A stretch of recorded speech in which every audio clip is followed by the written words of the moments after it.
What the customer wants you to know. How everybody needs to think differently about sales. By Ram Charan. Narrated by Dick Hill. Copyright 2007 by Ram Charan. This unabridged audiobook is published by arrangement with Portfolio, a member of Penguin Group USA Incorporated, and was produced in the year 2007 by Tantor Media Incorporated, which holds the copyright thereto. To the hearts and souls of the joint family of 12 siblings and cousins living under one roof for 50 years, whose personal sacrifices made my formal education possible. Chapter 1. The Problem with Sales. The telephone rang. Charlie Baldwin knew he was about to get the news he had been waiting for since Monday. He had spent 3 months working on the sale, and if he got it, he would make quota, get his bonus, and finally be able to take his wife Michelle on that trip to Europe he had promised her for years. Charlie had no reason to doubt his good fortune. He was an experienced salesman for Sturgis Corporation and had known Greg Lanterman, the customer's purchasing agent, for most of a decade. The two often spent long afternoons on the back nine, playing golf and sharing stories about their families. Both had 2 kids graduating from high school in the fall, and this only strengthened their bond. When they had met last Thursday for drinks, Greg did everything but promise Charlie the order. It was in the bag. That's why Charlie was stunned when he heard Greg's voice on the line. From his tone alone, Charlie knew something was terribly wrong. "Charlie, I did everything I could," explained Greg sheepishly, "and until about 4 days ago, I was sure that my recommendation to give you the order was a shoo-in. But the CFO and the Executive Vice President of Marketing intervened and decided that the sale should go to Progis Corporation. Your price was better, but the sales rep at Progis, Mark Logan, showed us how his approach would increase our cash flow and revenue growth. Mark also had some good ideas that our Executive Vice President of Marketing said would help us to differentiate our brand. I'm really disappointed. In fact, I need to do a reality check on myself. I can't help but wonder if I'm losing credibility in the eyes of the higher-ups," Greg confessed. Charlie's mind started to race. He knew Mark Logan. In fact, he had seen him more than once at the customer's office talking with people Charlie had never met. All of Charlie's contact was with Greg. He never gave Mark more than a passing thought. We had the cutting-edge technology, the lower price, and better cost savings for Greg's company, Charlie thought to himself. I was sure we would win, but Mark Logan somehow beat me to the punch. Charlie felt deeply disappointed, but for the first time he also felt anxious. His wife Michelle had come into the room, and it seemed to her that the telephone call had aged him 5 years. For the past 12 months, Charlie has been on the receiving end of 4 similarly disappointing telephone calls, and these calls came from people he relied on the most, people like Greg, whom he had known and trusted the longest. Suddenly, fear struck him to his marrow. He doubted himself in a way that he hadn't for a very long time. Have I lost my touch? He wondered. He knew he had just lost his quota, his bonus, and would be forced to break his promise to Michelle about that long-overdue vacation. What he didn't know was whether or not he would still have his job this time next year. Nobody bats 1,000, but when you keep losing sales despite having great products and services, it's time to take a step back. You have to reconsider what you're trying to accomplish and how you're going about doing it. In fact, it might be time to reinvent the way you sell. Consider that the traditional sales process hasn't changed much for more than 100 years. Its roots are in a time some 5 decades ago when supplies were tight and suppliers held the cards, when orders had to be booked weeks or even months in advance, and customers, anxious for a steady supply of material and lacking information about availability, had little room to negotiate price. Salespeople were basically order takers. That situation might ring true today in some isolated cases, for critical parts or commodities like platinum, but those are the exceptions, not the rule. As the number of suppliers has increased, salespeople have evolved from order takers to ambassadors, plying their social skills to learn what a customer needs and using their product knowledge to present products and services to match those needs. Salespeople built long-term relationships with purchasing agents, cementing those ties with golf games, skybox seats, and theater outings, and maybe taking the CEO to special events like the Olympics or the Super Bowl. Those relationships gave the salesperson an edge, provided he or she could meet the customer's requirements. But now, the context is completely different. In many businesses, there is a glut of suppliers, and more suppliers entering the market every day, and thanks to the Internet, they are easy to find. Every customer has access to prices and specifications from suppliers anywhere on Earth. The asymmetry, or imbalance of information, has been corrected. At the same time, customers are under enormous pressure to deliver value to their clients and their shareholders. They are compelled to use the newfound power of transparency and overcapacity to drive down prices, resulting in an unprecedented degree of commoditization with sometimes devastating effects on sellers. Customers can play one supplier against the other in online auctions that force prices so low the seller can't make any money. Under those conditions, long-standing relationships and good products are not enough. Sellers can have great strategies, differentiated technologies, faster product development cycle times, efficient operations, and good friends in the customer's shop, and still not get the sale, or not at the premium prices they deserve. Margins are often squeezed. Sellers can't retain customers, and top-line growth fails to materialize. But the pressure on customers to perform is actually a huge opportunity for those suppliers who can help them. To be sure, customers must meet their financial expectations, but they also need to succeed in the marketplace. So while they want low prices, they also want their clients to love their products and services. They want to win against their competitors and stay ahead of them.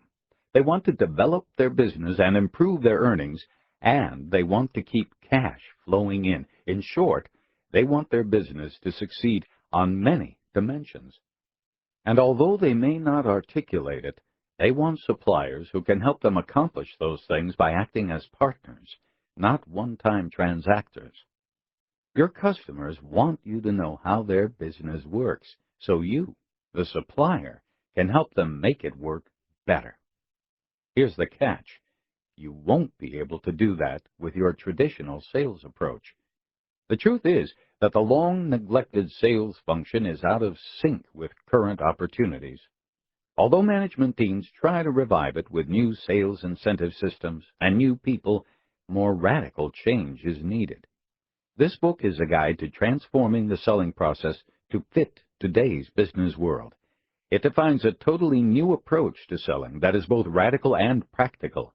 This new approach, which has been battle-tested in a number of companies and in a variety of industries, releases you from the hell of commoditization and low prices. It differentiates you from the competition, paving the way to better pricing, better margins, and higher revenue growth built on winning relationships with customers that deepen over time. Turn selling around. The heart of the new approach to selling is an intense focus on the prosperity of your customers. This is a radical departure from what most salespeople and selling organizations do. The entire psychological orientation is shifted 180 degrees. No longer do you measure your own success first. Instead, you measure success by how well your customers are doing with your help. You're not focused on selling a specific product or service. You're focused on how your company can help the customer succeed in all the ways that are important to that customer. By tapping the many resources you have at your disposal to help customers meet their business goals and priorities, you are adding value. This ability to create value for customers will differentiate you in a crowded marketplace, and you will be paid a fair price for it, one that is commensurate with the value customers perceive they are getting and the value you do in fact provide. I call this new approach value creation selling, or VCS. Value creation selling is sweepingly different from how most companies sell today in these ways. First, you as a seller and your organization devote large amounts of time and energy, much more than you do today, to learning about your customers' businesses in great detail. What are your customers' goals? Which financial measures are they most keen about? How do they create market value? And what are the key factors that differentiate their product or service from those of their competitors? Only then do you look for ways to help the customer in the short, medium, and long term. The greatest opportunities lie in the medium and long term, where you and your customer can work together to change the nature of the game in your customer's industry based on value you can help provide. Second, you use capabilities and tools that you've never used before to understand how your customers do business and how you can help them improve that business. Sales is no longer just for the sales force. You need to muster the help of people in many parts of your company to do that. People from many different departments, including legal, finance, R&D, marketing, and manufacturing, become intimately familiar with your customer. You compile large amounts of information about your customer, both facts and impressions, in useful databases that are shared and used to determine the best approach for helping your customer win. This will demand that you build new social networks, both within your organization and between your organization and the customer's shop. Information will have to flow in both directions, and there will be a need for frequent formal and informal interaction among people serving different functions within your company and between your company and the customers. For example, your engineering people will need to meet with the people in your customer's shop who define the specifications of your customer's products or services. Third, you're going to make it your business to know not only your customers, but also your customers' customers. It is no longer enough simply to satisfy your customers' demands. You also have to know what motivates their customers. In order to tailor your solutions to your customers' markets, you have to know who their customers are, what they want, what their problems and attitudes are, and what decision-making processes they use. To devise unique offerings for your customer, your company must use its capabilities to work backward from the needs of the end consumer to the needs of your customer. This is the customer value chain. Fourth, you have to recognize that the execution of this new approach will require much longer cycle times to produce an order and generate revenue. It requires patience, consistency, and a determination on your part to build a high degree of trust with your customers.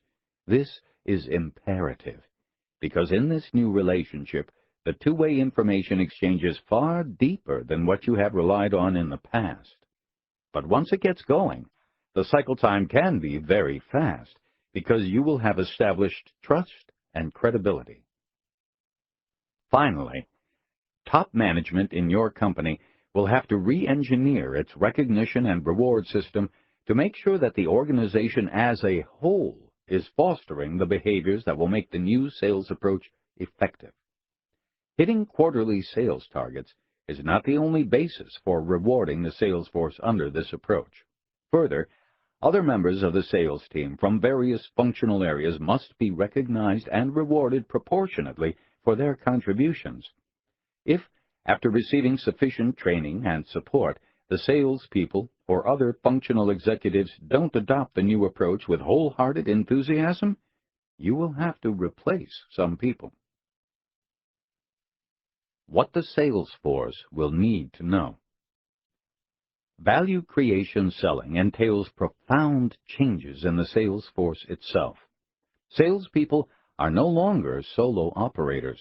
Rather, they are team leaders, responsible for organizing and directing groups of experts from such diverse areas as finance, legal, and manufacturing in their own organization. Your company's support functions will need to work in earnest with the sales leaders, synchronizing their priorities with the needs the sales leader lays out. This is a role salespeople are unaccustomed to, and many will at first be uncertain about their leadership abilities. But most salespeople have good interpersonal skills. Many will excel in coordinating their colleagues' efforts and will enjoy doing it. Salespeople will have to master a new body of knowledge and analytical tools in order to earn the respect and cooperation of their team members.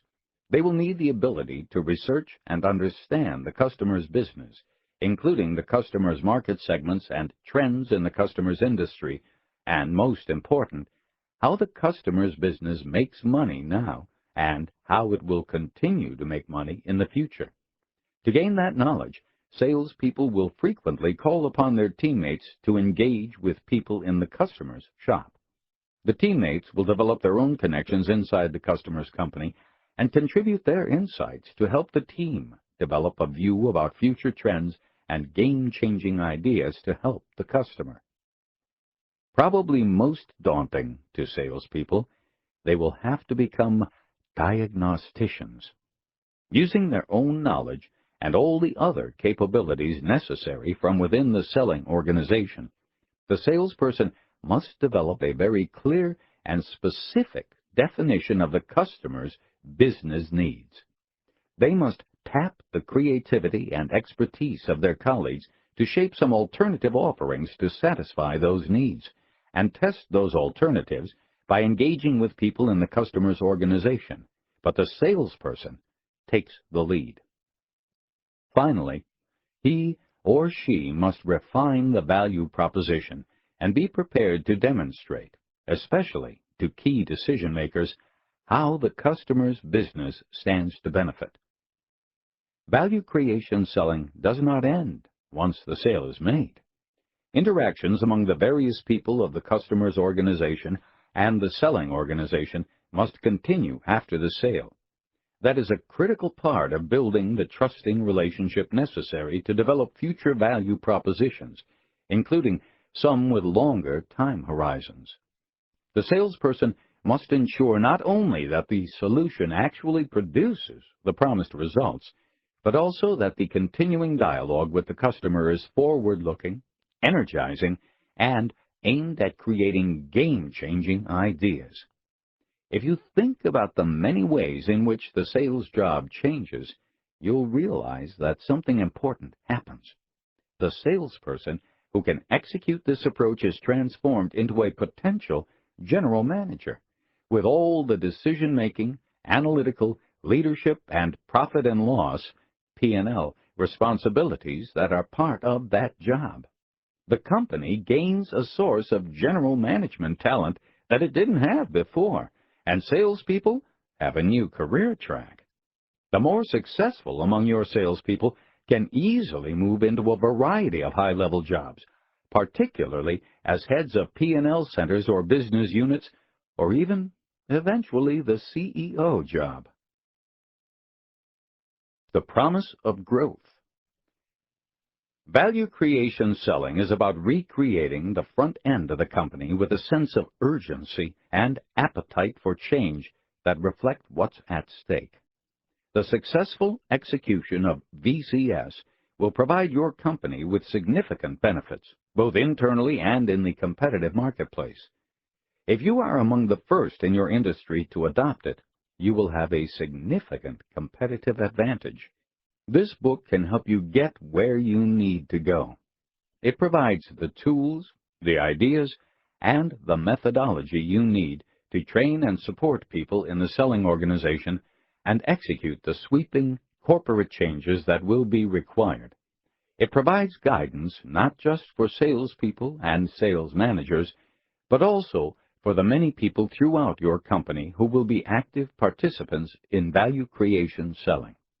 It is relevant for any business-to-business company, a term that encompasses nearly every company in one way or another. These companies must escape the commodity pricing that is part of simple transactional selling and become sources of value creation for their customers. There is no quick fix. If there were, most people would have made it long ago. But those leaders who are forward-looking, who have the temperament to implement value creation selling and stay with it, will enable their companies to win on a consistent basis. Suppliers that create real value for customers will stand out against the competition and get a better return on their great strategies, innovations, and talented people. Let me give you some examples of how value creation selling can be used in different industries. Software is generally sold to a customer's chief information officer. The salespeople calling on the CIO generally base their pitch on the costs it will help the customer reduce. Think about this. What if they could show a bank how the software could help that bank retain a client, or better tailor its products or services to its client? The salesperson would be demonstrating how her company's product creates value for the customer. Value creation selling in this context is about increasing revenue, not just reducing costs. Communications companies like Singular, Verizon, and Vodafone sell their offerings to large multinational companies such as IBM, American Express, General Electric, and Siemens. For the most part, those sales take place based on the price of the offering. If, instead, the vendors could show their customers that modifications to their communications networks can increase revenue or cash flow, they would have a much more powerful case to ask for and get a premium price rather than a discounted price. They would be creating value. Many pharmaceutical companies market their drug products directly to third-party insurance companies like United Healthcare, WellPoint, and Aetna. As in so many other business-to-business transactions, the negotiations are about price. But as consumers and government regulatory agencies turn up the pressure to keep a lid on drug costs, the pharmaceutical companies' sales forces have a role to play in helping their large customers understand their constituencies. That can help create value. In the consumer packaged goods arena, there are huge producers like P&G, Colgate, and Unilever, and equally large retailers like Walmart, Target, and Walgreens. In the past, the producers and the retailers battled one another over price, but today they are increasingly working hand in hand to find ways to bolster revenues, increase cash flow, and achieve higher turnover per square foot of shelf space. And while the retailers, especially Walmart, have a fearsome reputation for extracting the last tenth of a cent from their suppliers, I have witnessed one producer increase its gross margin over a 20-year period from 40 to 60% while selling through Walmart and Target. The tight-fisted retailers allowed those margins because the producers, managers, and sales force demonstrated that their products would increase the retailers' revenue and inventory turns. They were creating value. In Japan, Taiko Electronics supplies equipment to Toyota, but the relationship is far from arm's length. Instead, Taiko has its people in Toyota's factories, where they can ensure the performance of Taiko's products while looking for new ideas to improve Toyota's cars. In a 3-year period, Taiko may bring Toyota as many as 25 important new ideas that increase the attractiveness, efficiency, or reliability of Toyota automobiles around the globe. Taiko is in reality selling value, not just products, to Toyota. Opportunities abound, but you might have to make some significant changes to your business if you want to pursue them. Chapter 2. Fixing the Broken Sales Process. Remember how depressed Charlie became when he got the bad news about losing the sale to Mark Logan's company? Unfortunately for him, that was not his last telephone call of the day. He had to call Susan Kipp, the executive vice president of sales, to report that the business they had been counting on had fallen through. And Susan had to make that same phone call to Jack Garrett, the company's CEO. The next morning's executive meeting was one of sober reflection. The leadership team agreed that Charlie's call was not an exception. The sales force as a whole seemed to be performing worse than the competition. The company was not getting the number of orders and the pricing it deserved for its cutting-edge technology and top-shelf customer service, yet no one could explain why that was. To Jack, it was one of the gloomiest executive meetings he could remember. He and his management team knew, and Wall Street appreciated, that his firm was ahead in technology, had a superior strategy, and was cost-efficient. Yet all of those factors were not compelling enough to win new business and, more important, to get premium pricing for the company's offerings. After the meeting, on his way back to his office, Jack reflected on the business. Technology was working well, operations were working well, and the strategy was sound. They had been putting a lot of pressure on sales and had changed the incentive system twice. Jack had tremendous confidence in his head of sales as well. What they hadn't done, however, was a thorough re-evaluation of the selling process. It occurred to him that while they had streamlined and modernized other areas of the business in recent years, the selling process itself had remained untouched. Maybe it was time for some fresh thinking. We have to face the truth. The process of selling is broken. Customers have more choices today and are under intense pressure to deliver results.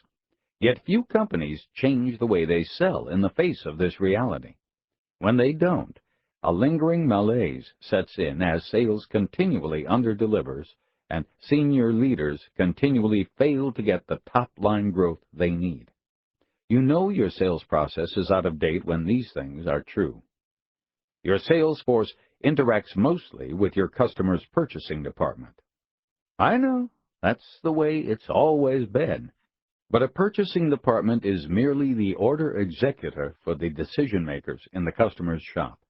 Those decision-makers are in functions such as sales and marketing, product design, engineering, and manufacturing. The fact is, you're isolated from your customer's most important people. The entire discussion about a possible sale revolves around price. The salesperson does a great job of articulating what the product can do and extolling the virtues of the company's reputation and brand, but the basis of the discussion is price. Even then, the price that results from those negotiations doesn't often stick. The customer continues to press for volume discounts, freight charges, advertising support, tooling costs, and technical support, all of which come out of your pocket, in effect, reducing the real price. This phenomenon is all too common. The price, and therefore profitability, of the sale gets eroded after the terms are supposedly set. Sales training consists mostly of highly focused, exercise-based training that shows salespeople how to not take no for an answer, how to not knuckle under to pressure, and how to bring home the bacon without compromising on price. I admit that this kind of training, which often involves role-playing and inspiring videos of the best closers, can buck up a sales staff's spirits, at least for a while, but because it isn't addressing the real problems between the supplier and the customer, it doesn't produce much in the way of improved results. The effects quickly fade. Top management is constantly fiddling with the incentive schemes for the sales force to toughen them to get better pricing and better margins.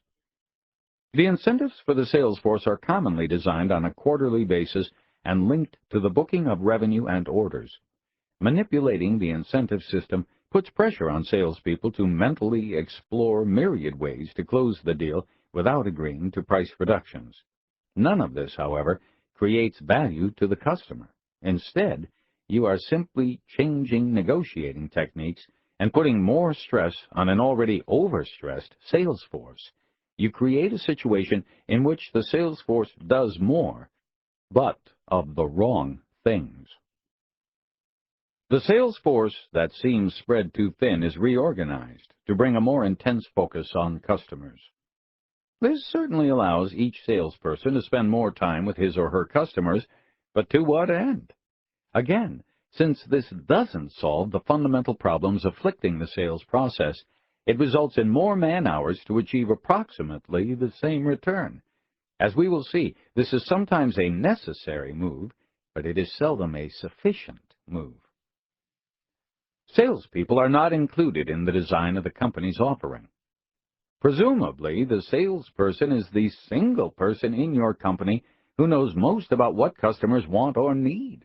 Granted, the salesperson may not see the big picture and may not be aware of other motives you have for designing the product the way you do, but by excluding the sales force from the design process, you rob yourself of their insights into the customer, and you rob them of the insights they need to present your product competently to the customer. It's a lose-lose situation for your company. Little thought and even less interaction is given to your customers. Your customer is desperate to make his customer happy. Presumably you know that, but what steps have you taken to find out how your product fits into the overall package your customer offers to his customers, or to his customers' customers? Sales is a kind of chain reaction. Only if the ultimate user of a product is happy will those who had a hand in it stand to profit in the long run. Your salespeople are internally focused. You may not think your company suffers from this very common problem, but all you have to do is sit down with a salesperson and ask her how much of each day's job is spent doing administrative tasks and paperwork. Every minute is a minute that can't be spent face-to-face with a customer. Sales management is convinced it's doing a good job. Your sales management team is doing everything you want and have asked them to do. They don't understand any better than you do what is wrong, but the whole DNA of the sales force is focused on chasing orders, booking the revenue, being accessible to the customers, and doing the necessary follow-through on their post-sale requests. Neither the sales force nor sales management has the business acumen and skills to intelligently analyze how the customer makes money, what the customer's financial and other priorities are, and how they relate to the seller's organization and offerings. What you're leaving on the table. Fixing the broken sales process requires knowing precisely what the customer values, why he will prefer you over rivals, and why he will continue to rely on you and sustain a trusting organizational relationship with you. Lou Eccleston, the former president of Global Sales, Marketing, and Services at Thomson Financial, and now CEO of Pivot Incorporated, argues that making a sale is not the objective. It's just a symptom of a successful communication. It's a symptom that indicates you understand the customer and are measuring your success by your customer's success. Your success is governed by how well you understand what you can do to create value for the customer. If you can't impact the customer's performance in a positive way, then you're going to be a commodity product and you're going to get commodity prices. Remember Charlie?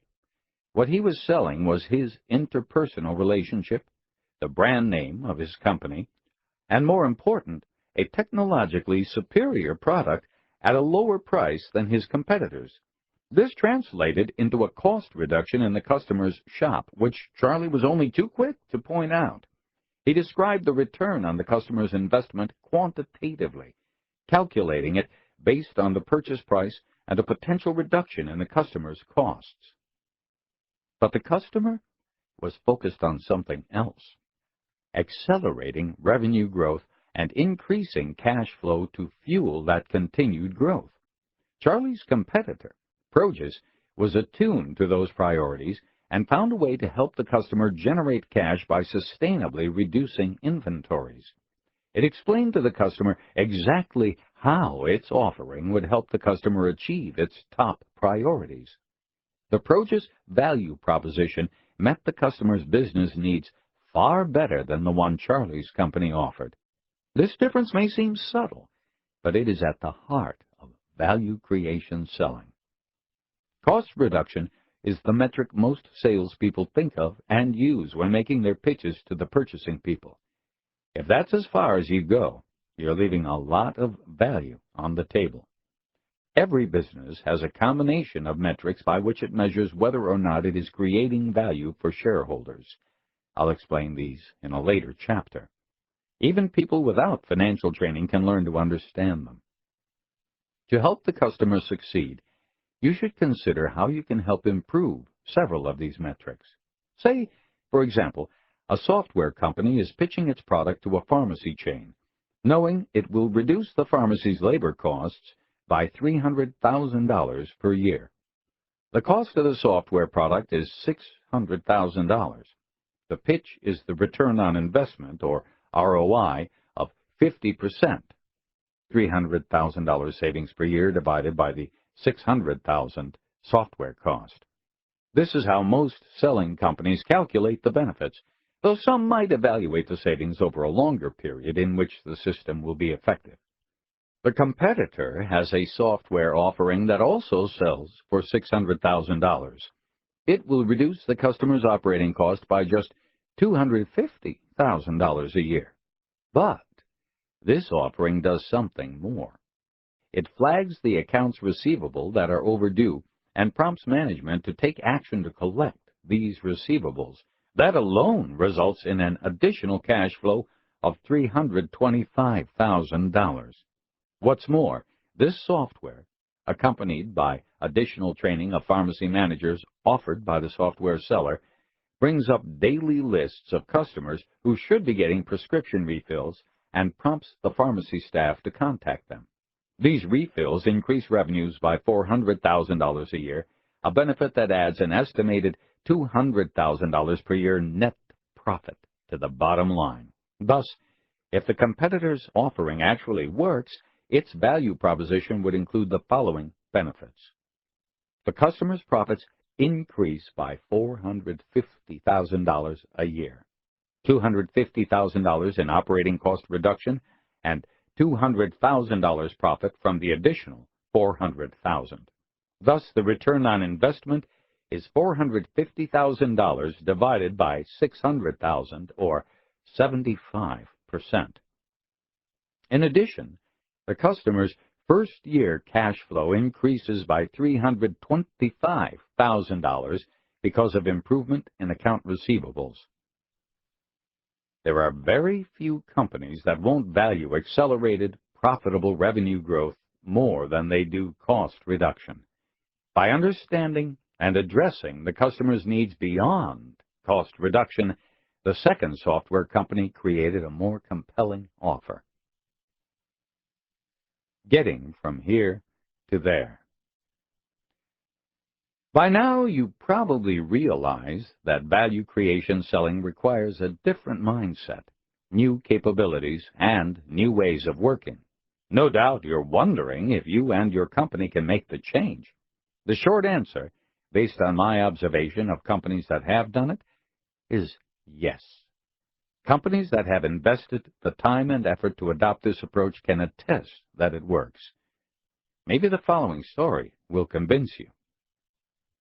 A few years ago, I worked with UniFi Incorporated, a textile maker in Greensboro, North Carolina, that was in serious trouble because of a sudden surge of competition from China and India. The 35-year-old manufacturer of petroleum-based textile products was suffering in head-to-head competition from low-cost producers that had burst onto the scene just 6 years earlier. Not only was UniFi losing business, but its customers, which turned UniFi's basic textiles into finished products like pants and shirts, were dying. Everything was about price, and it seemed there was simply no way a U.S.-based textile company could compete long-term on price against China and India. We were in a deep, dark hole, recalls Brian R. Park, chairman and CEO of UniFi. We were beginning to think there wasn't a damn thing we could do to get out of it. Those were tough times psychologically. We were contemplating a future with nothing but grim news that would ruin people's lives. In a last-ditch effort to save the company, Park reduced his dilemma to two simple questions. How well do we really know our customers, and are we getting the price we deserve from them? As he pondered those questions, Park began to rethink what and how they were selling. Knowing that UniFi's fate was intertwined with its customers, he began to wonder whether they were doing enough to help the struggling clothing manufacturers. Maybe they had to get more deeply involved in their customers' businesses as a way to save their own.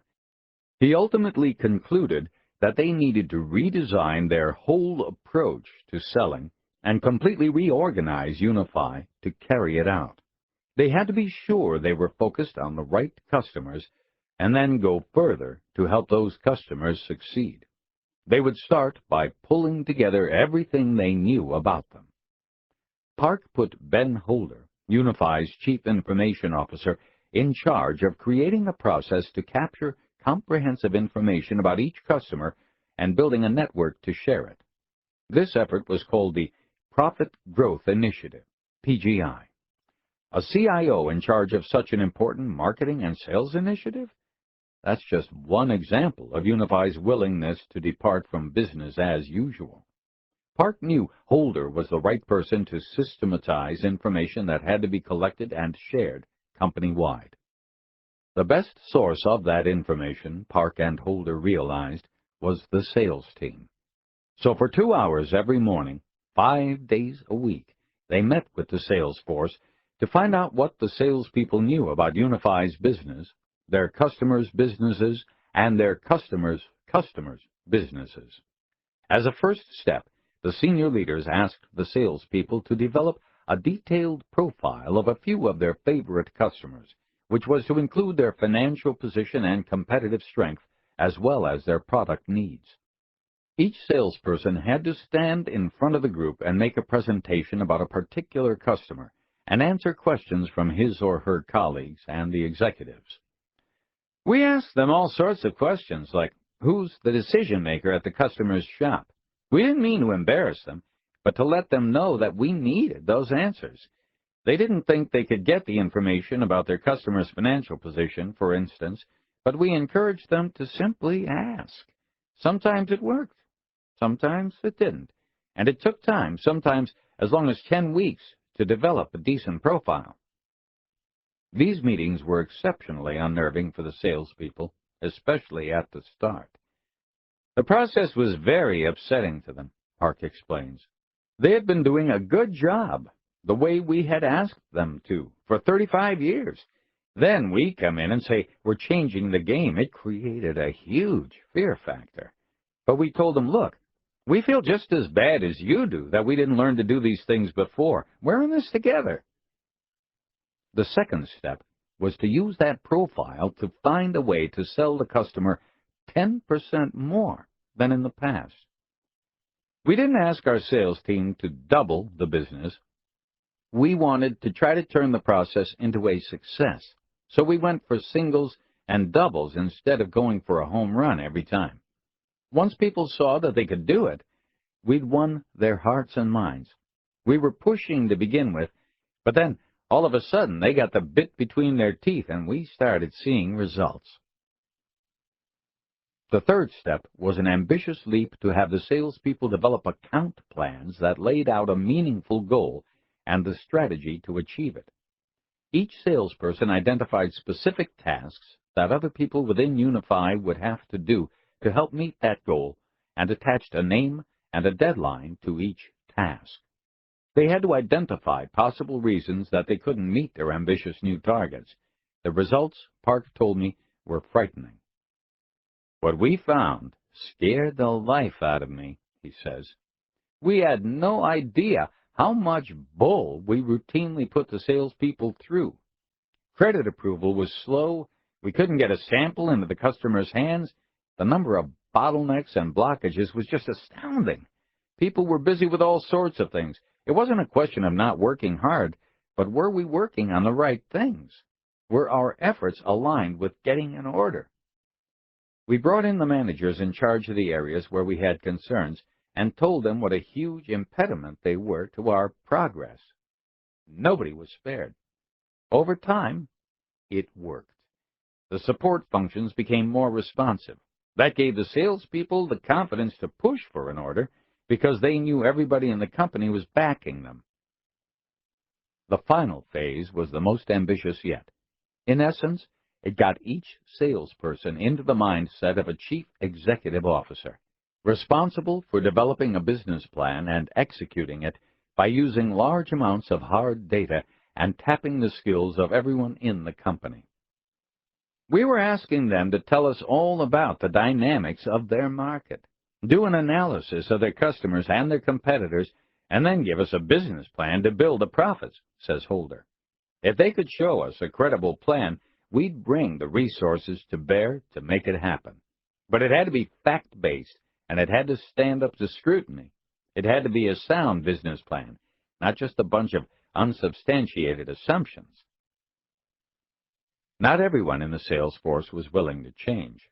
Some salespeople left the company, and others were reassigned within UniFi. One person who left was obviously a passive resistor, Park says. He couldn't buy into the fact that he was being nailed down by data. Some salespeople like to dance and shuffle, and they always have 1,000 excuses. But the way we're doing it now, you're right out there in the open. You can't hide. Admittedly, the change process took longer than anyone had expected. We started too fast, Holder says. We had to tell ourselves frequently to ease up. The word is patience. It takes an enormous amount of patience to make this selling approach work. On a day-to-day basis, it was hard to see much progress, but when we stepped back every so often and looked at how we were doing, we could see some headway. But today, the result of UniFi's profit growth initiative surprises even Park and Holder. Now we have a secret weapon, Park boasts. We've reorganized the entire sales force, increasing its profile within the company. The focus on customers is incredibly high. We have information on customers that is accessible to everybody in the company, and we can watch trends as they develop. And our salespeople have become terrific business people, developing the characteristics of CEOs. They understand the financials, they understand the business, and they are highly competitive. They can deal with customers one-on-one at every level. Most importantly, they're always asking what we can do to make the customer successful. Now we are seeing our customers get revitalized, and our own prospects are completely reversed. It has been an epiphany.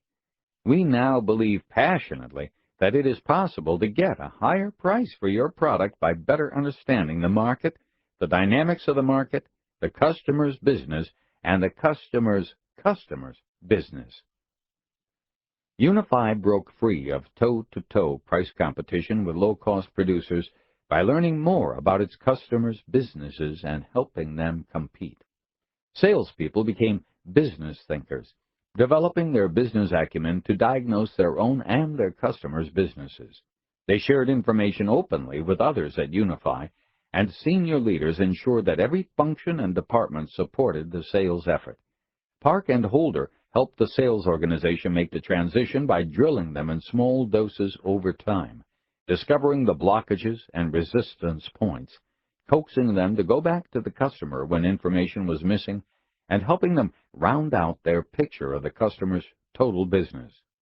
That kind of business thinking has now become a habit for the sales force.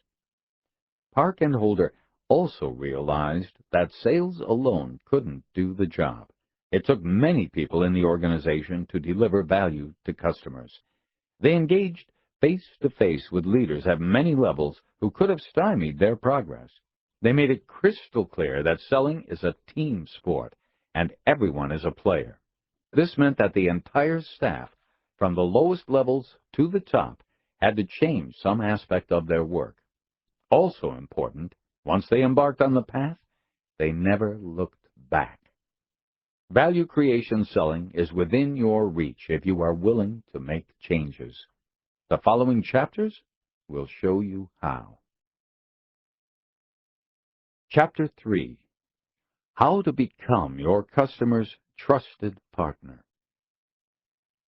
The night following the depressing executive meeting, CEO Jack Garrett was having drinks with Philip Hayward, Sturgis Corporation's newest director. Not yet familiar with either the company or the industry, Phil had a lot to learn about the business and was prepared to pepper Jack with a whole host of questions as he tried to understand how Sturgis operates.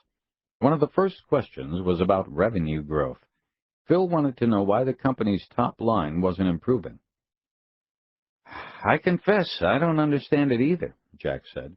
"We've got a good strategy, our technology is world-class, and we've got a measurable cost advantage over the competition. But if things keep going like they are now," Jack continued, "this will be the third year in a row that we'll have lost market share." "What's the competition doing differently to win share away from Sturgis?" Phil asked. "And what are we doing to counter that, besides trying to keep prices down?" Those two simple questions galvanized Jack to suddenly reframe his thinking.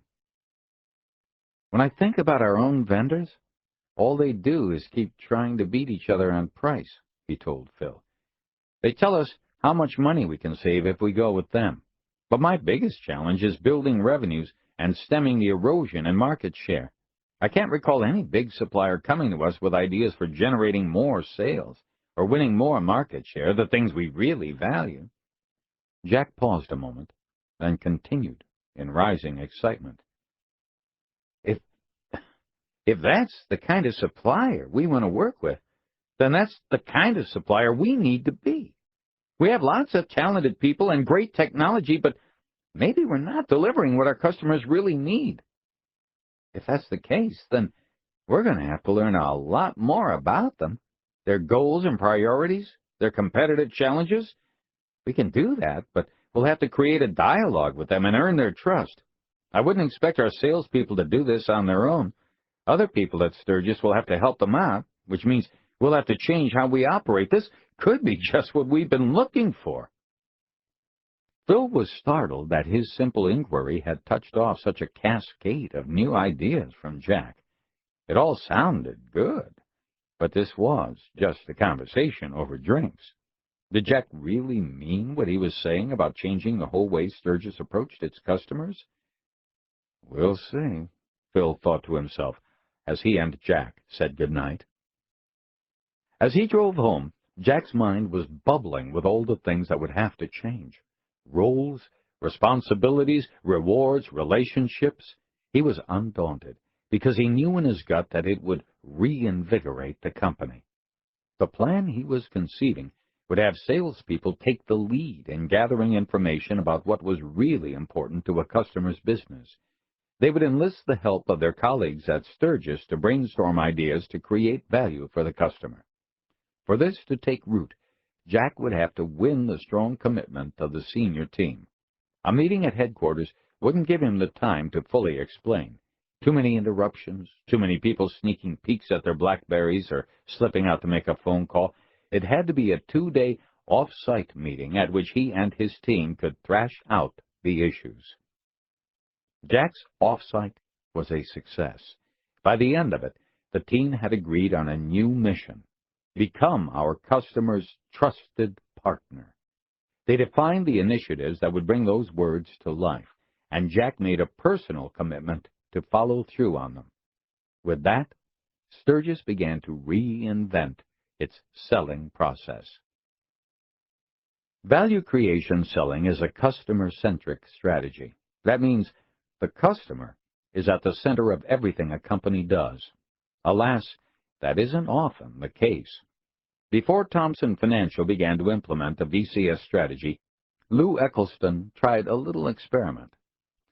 "I went around and I asked everybody I saw what were their great achievements in the last year, and not one person's answer included the word customer.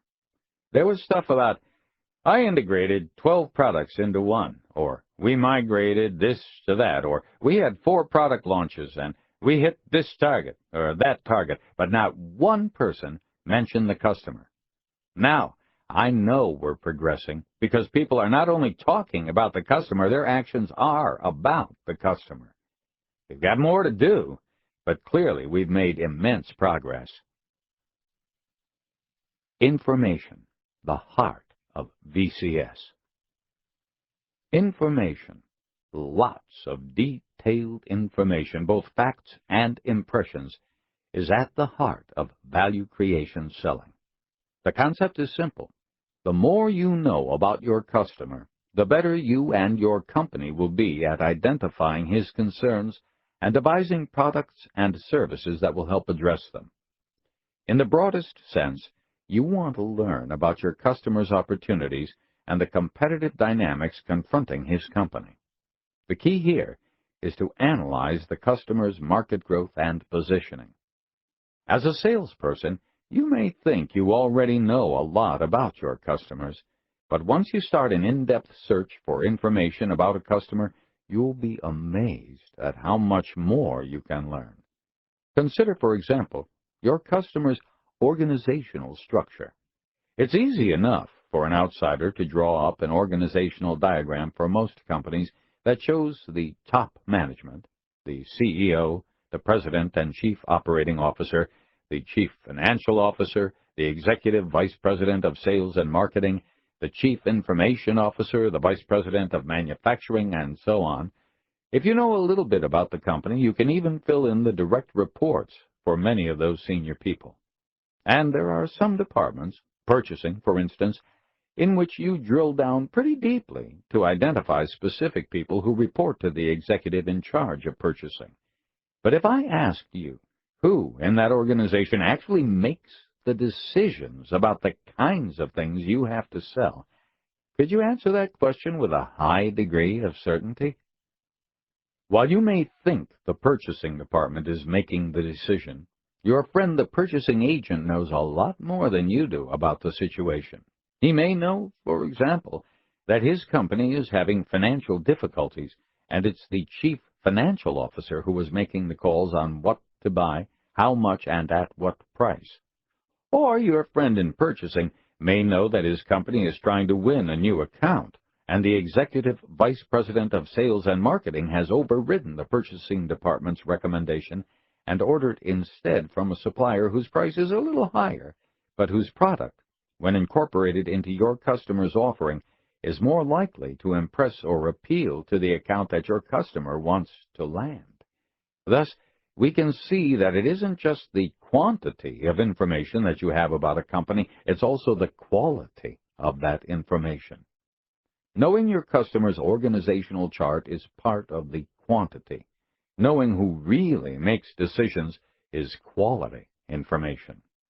Quality information makes all the difference in how well you understand your customer and are able to develop and sell value propositions that address the customer's opportunities and challenges.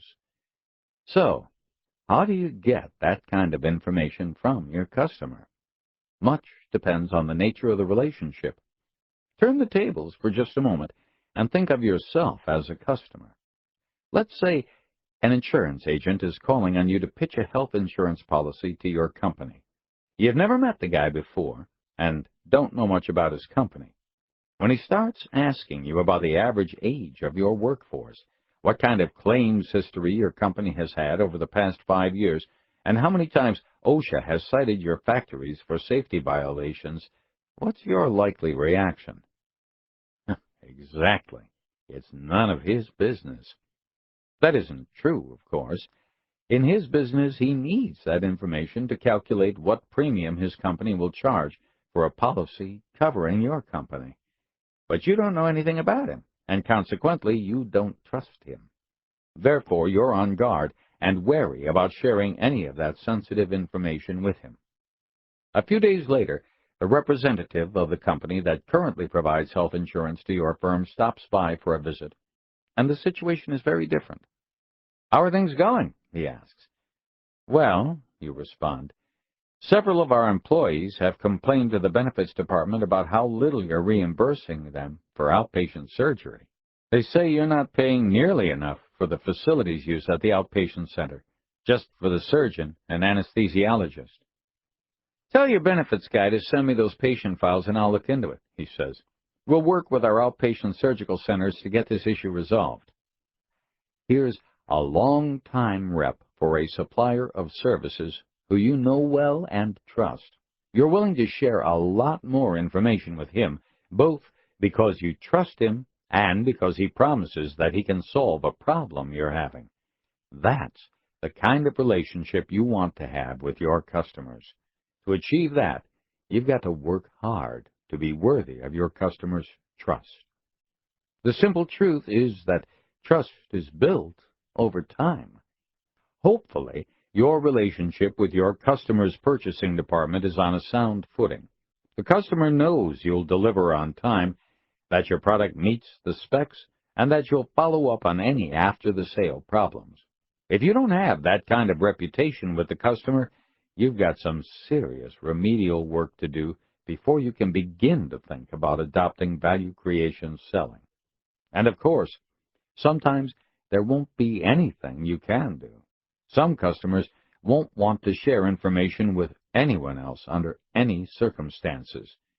You've got to focus on customers who are at least open to the idea. Once you've established a basic reputation for trustworthiness with the customer, it's time to start gathering more information. The kind of information you want varies and will come from different sources, but the best place to start is with the information that your customer wants you to know. Just understand from the outset that this is the kind of information customers want you to know only if they trust you.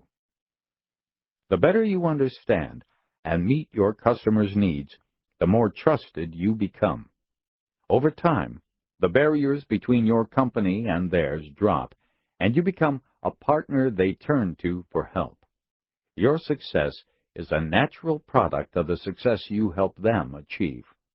To become a customer's trusted partner, you must understand the following. 1. The customer's set of opportunities and the anatomy of the competitive dynamics. 2. The customer's customers and the customer's competitors. 3. How decisions are made in the customer's organization. 4. The customer's company culture, its dominant psychology and values. And 5. The customer's goals and priorities, both short-term and long-term, clearly and specifically. Let's take a little time to examine in more depth what they mean both for you and your customer. The customer's set of opportunities and the anatomy of the competitive dynamics. Knowing a customer's competitive environment and potential opportunities is a good starting place to identify combinations of products and services that could help the customer compete better. Does the customer aim for technological superiority as, for example, Intel does with its proprietary manufacturing processes? Or is it trying to win by being the low-cost producer and expanding the market, as Dell did with its unique combination of a hyper-efficient supply chain and build-to-order sales system? Or take Target and Walmart. Both sell at prices well below those found in major department stores. But Target sells to a clientele with relatively higher incomes, offering them more fashion and aesthetics and a more enjoyable shopping experience. Walmart seeks suppliers who can constantly wring costs out of their products. Target focuses on value creation, actively seeking special designers and manufacturers to produce the products it sells, often exclusively. Other companies are expert at creating new market segments, tailoring products to appeal to different buyers through such features as design, functionality, or pricing. They can often mine supposedly mature markets by finding niches or subsegments for growth. They invest their energies in discovering insights into consumer behavior and figure out what offerings work and which ones don't. Importantly, they look to their vendors for innovative ideas that could help create and build a new segment before their competitors catch on. For example, Toyota, with its Lexus line, created a market segment between Mercedes-Benz and Cadillac where there was none before. That segment has since experienced tremendous growth. Any supplier working with Toyota and using value creation selling techniques to come up with innovative ideas that help Toyota get bigger margins or higher revenues will prosper as Toyota prospers. And Lexus wasn't Toyota's only triumph. More recently, it virtually created the market for hybrid vehicles and is the dominant player in that category, yet another opportunity for creative suppliers to provide ideas to help Toyota continue to prosper. No picture of a customer is complete without an understanding of the competitive intensity that the customer faces. There are many consumer businesses in which a David is up against a Goliath, yet Davids are constantly winning because they come up with irresistible offerings. Think Apple. If you've got a David among your customers, can you bring an innovative idea that makes the customer's offering so distinctive that it can outgun the power of heavy advertising? That is an example of value creation selling that works backward from the consumer to the customer's customers and finally to the customer itself. The customer's customers and the customer's competitors. The next most important thing to understand about your customer is her customers. Most companies have a minimum of 1, 2, or even 3 intermediaries before the seller's product, in some form, reaches the final consumer. For example, DuPont supplies its ingredients to Procter & Gamble. P&G makes an offering to Walmart, and Walmart reaches the consumer. Thus, we have the customer value chain introduced in Chapter 1. With such companies, value selling gets a bit more complicated. Who is your customer trying to sell his product or service to, and what are the criteria those buyers are setting? The answer can be complicated. Assume for a moment that your company manufactures a component that your customer uses as part of the consumer product he makes. Your customer's first-line customer, the one who buys it directly from your customer, may be a retailer, perhaps a chain of hardware stores in the southeastern United States.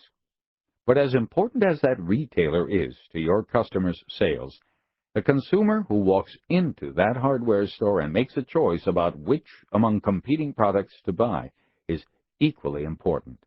If the consumer won't buy your customer's product off the retailer's shelf, then it won't be long before the retailer quits buying it from your customer. Whether or not your customer is doing the kind of research that identifies such problems, you still need to do your own. Not only will you bring a different perspective to the analysis of buyer behavior, you'll also understand in detail what role your product plays in the sale of your customer's product, both to the retailer and the consumer. You can't really understand who your customer's customers are without also understanding who your customer's competitors are. By definition, competitors are all trying to appeal to the same customers. Believe me, your customer spends a lot of time worrying about competitors. Are they coming out with a new product, with new features? Are they cutting the price simply to get rid of excess inventory, or have they changed their product to make it cheaper to manufacture? How much are they spending on marketing and advertising? Why did that one competitor fire the vice president of product development? You need to know which competitors your customer regards as the biggest threat and why. If Alpha Company is the biggest threat, is it because it innovates faster or because it has newer and more efficient factories? Maybe it's simply that Alpha has the financial clout to spend more on advertising. How decisions are made in the customer's organization. I've already talked about how a company's organizational chart is a superficial rendering of the actual organizational structure. It's a place to start, but you'll need to know a lot more about how the company really works. As you probe and ask questions and learn more about your customer, you'll find some surprises. There will be people with powerful titles, for example, who really don't have much power. There will be other people who don't have impressive titles but exercise a lot of power. There will be subtle alliances between departments or divisions within your customer's shop that won't be apparent at first, and there will be equally subtle hostility between others. There will be some up-and-coming young executives who are destined to rise high in the organization, or to be recruited away if they don't get promoted fast enough.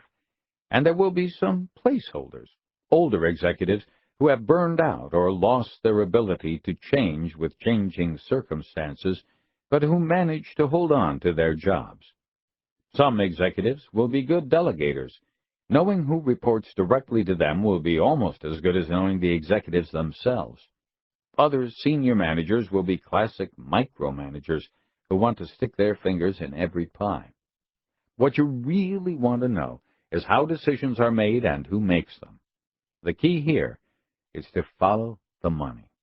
Work backward after identifying whose budget in the customer's shop will foot the bill for your offerings. Second, identify all players who will be involved in the purchase decisions. Some will be lower-level people whom you have never met or spoken to, but who nonetheless have a voice in the decision. You want to know what sources of information these people use as the basis for their decision-making. Can you work with these people to find possible news sources of information that might influence their decisions? It can help to review previous decisions to see if you can figure out the path that information takes through the decision-making process. What financial factors seem to be driving the decision-making? As you're absorbing all this information, be sure that you identify the up-and-comers in the customer's shop. They're your future contacts as you expand and deepen your relationship with the customer. I call the sum total of how the people in a company work together, or don't, the company's social system. Understanding the social system in the customer's shop, who makes decisions, who shares information, who exerts influence, who throws up roadblocks, is an important piece of the puzzle when it comes to learning about problems and opportunities and crafting value propositions to address them. The customer's corporate culture, its dominant psychology and values. Every company has a unique culture, and you should understand what it is in your customer's shop. The symptoms of a corporate culture are always apparent. In some companies, for example, the culture revolves around hard-edged negotiations in which the customer's people feel compelled to win big concessions. Walmart is probably one of the best examples of that kind of culture, often fighting to wring out the last tenth of a cent from the cost of something it purchases. But there are other companies that willingly pay for good aesthetics and design and believe that the best vendors should prosper alongside them. Target, Walmart's arch-rival, is a good example of this kind of culture. Cultural values typically include some level of integrity. It is sufficient to reach a mere verbal agreement with some companies. Their word is their bond, and the contract is a mere formality. Other companies may sound like they've agreed to a set of terms, only to show up at the contract signing with myriad revisions, objections, and side provisions. The customer's goals and priorities, both short-term and long-term, clearly and specifically. Chances are that if you asked your salespeople today whether they understand what their customers really care about, they would assure you that they do. After all, most have been exposed to PowerPoint presentations in which the customer lays out the company's vision, mission, values, and strategies, and most have got the message that price matters. But salespeople rarely have a full picture of where the customer's business is headed, what targets they are trying to reach, and how they plan to reach them. It takes business acumen to figure that out. By business acumen, I mean the ability to understand the fundamentals of the business: profit margin, cash generation, return on investment, velocity, and growth. If you understand these things, even at their most basic level, you will have insight into how the customer's business makes money and what goals and priorities they are pursuing, or perhaps should pursue. As you shape value propositions around those goals and priorities, you will be speaking the customer's language. Almost all corporations have quantified goals, both for the short term and the long run, and ideas about what they will do to reach them. Often, these goals and priorities can be discerned from company proxy statements, security analyst reports, and investor conference calls and communications to employees via the web, email, or a broadcast on the company's intranet. You'll need to understand which goals are most important at any given time and why. Businesses are always making trade-offs. If cash flow is currently most important for a company, for instance, it may have to forego some revenue growth for the time being by dropping some products or market segments. Acquiring this knowledge may sound like a daunting challenge. It isn't, as I will explain shortly, and it is well worth the effort. A sales force that understands the financial fundamentals and trade-offs has an enormous advantage in becoming a trusted, long-term partner. For example, Motorola is engaged in a fierce battle for cell phone market share with Nokia, which has the world's largest share. Among Motorola's many component suppliers for its handsets is a relatively small North Carolina company called RFMD. Motorola's Razr, their famous handset known for its strikingly slim design, gave Motorola a leg up in that competition a few years ago. But as usual in this cutthroat business, Nokia and other competitors came back fast and hard, and in the fall of 2006, Razr's market share began to decline. This resulted in lower profits and declining cash flow. Motorola had to make a decision: chase market share with lower price, or find ways to fight back and restore the brand equity and profitability of the handset division. Motorola decided to avoid the low-price, low-margin battleground and fight instead to maintain leadership in styling and functionality. That's all the people at RFMD needed to know. From engineers to designers to salespeople, RFMD is now focused entirely on providing Motorola with the components that will give it both a technology and style edge over other competitors, and providing them fast.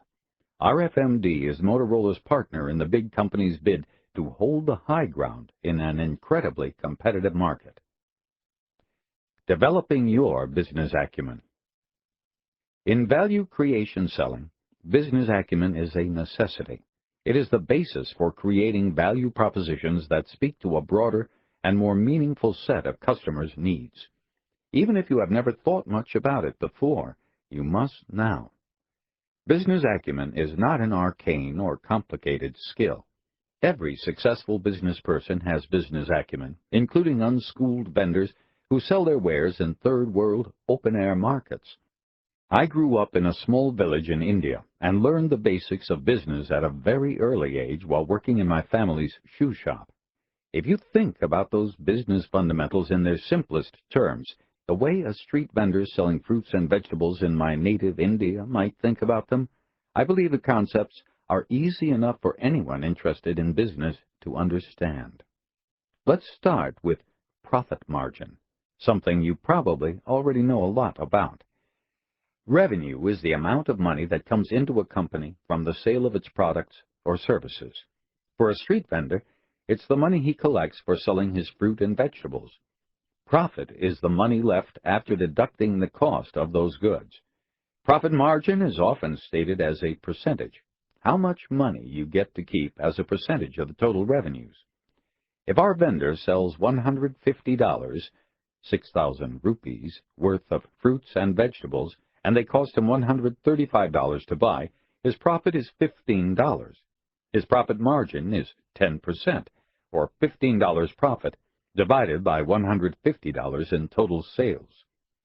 The street vendor makes many decisions during the day to achieve his profit margin goal, beginning early in the morning when he decides how much fruit to buy and what to pay for it. Should he buy one variety or several? This will be his product mix. As he sets up his cart, he decides how to price the fruit, which will affect his margin.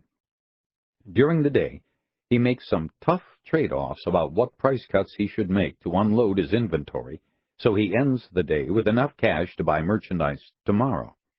He learns how to make these trade-offs through trial and error. The clearer his view of his customers, the better his decision-making will be. It's no different for big companies. General Motors, for example, has to decide what vehicle models to produce, how many of each to manufacture, and whether to offer sales incentives when inventory piles up on dealers' lots.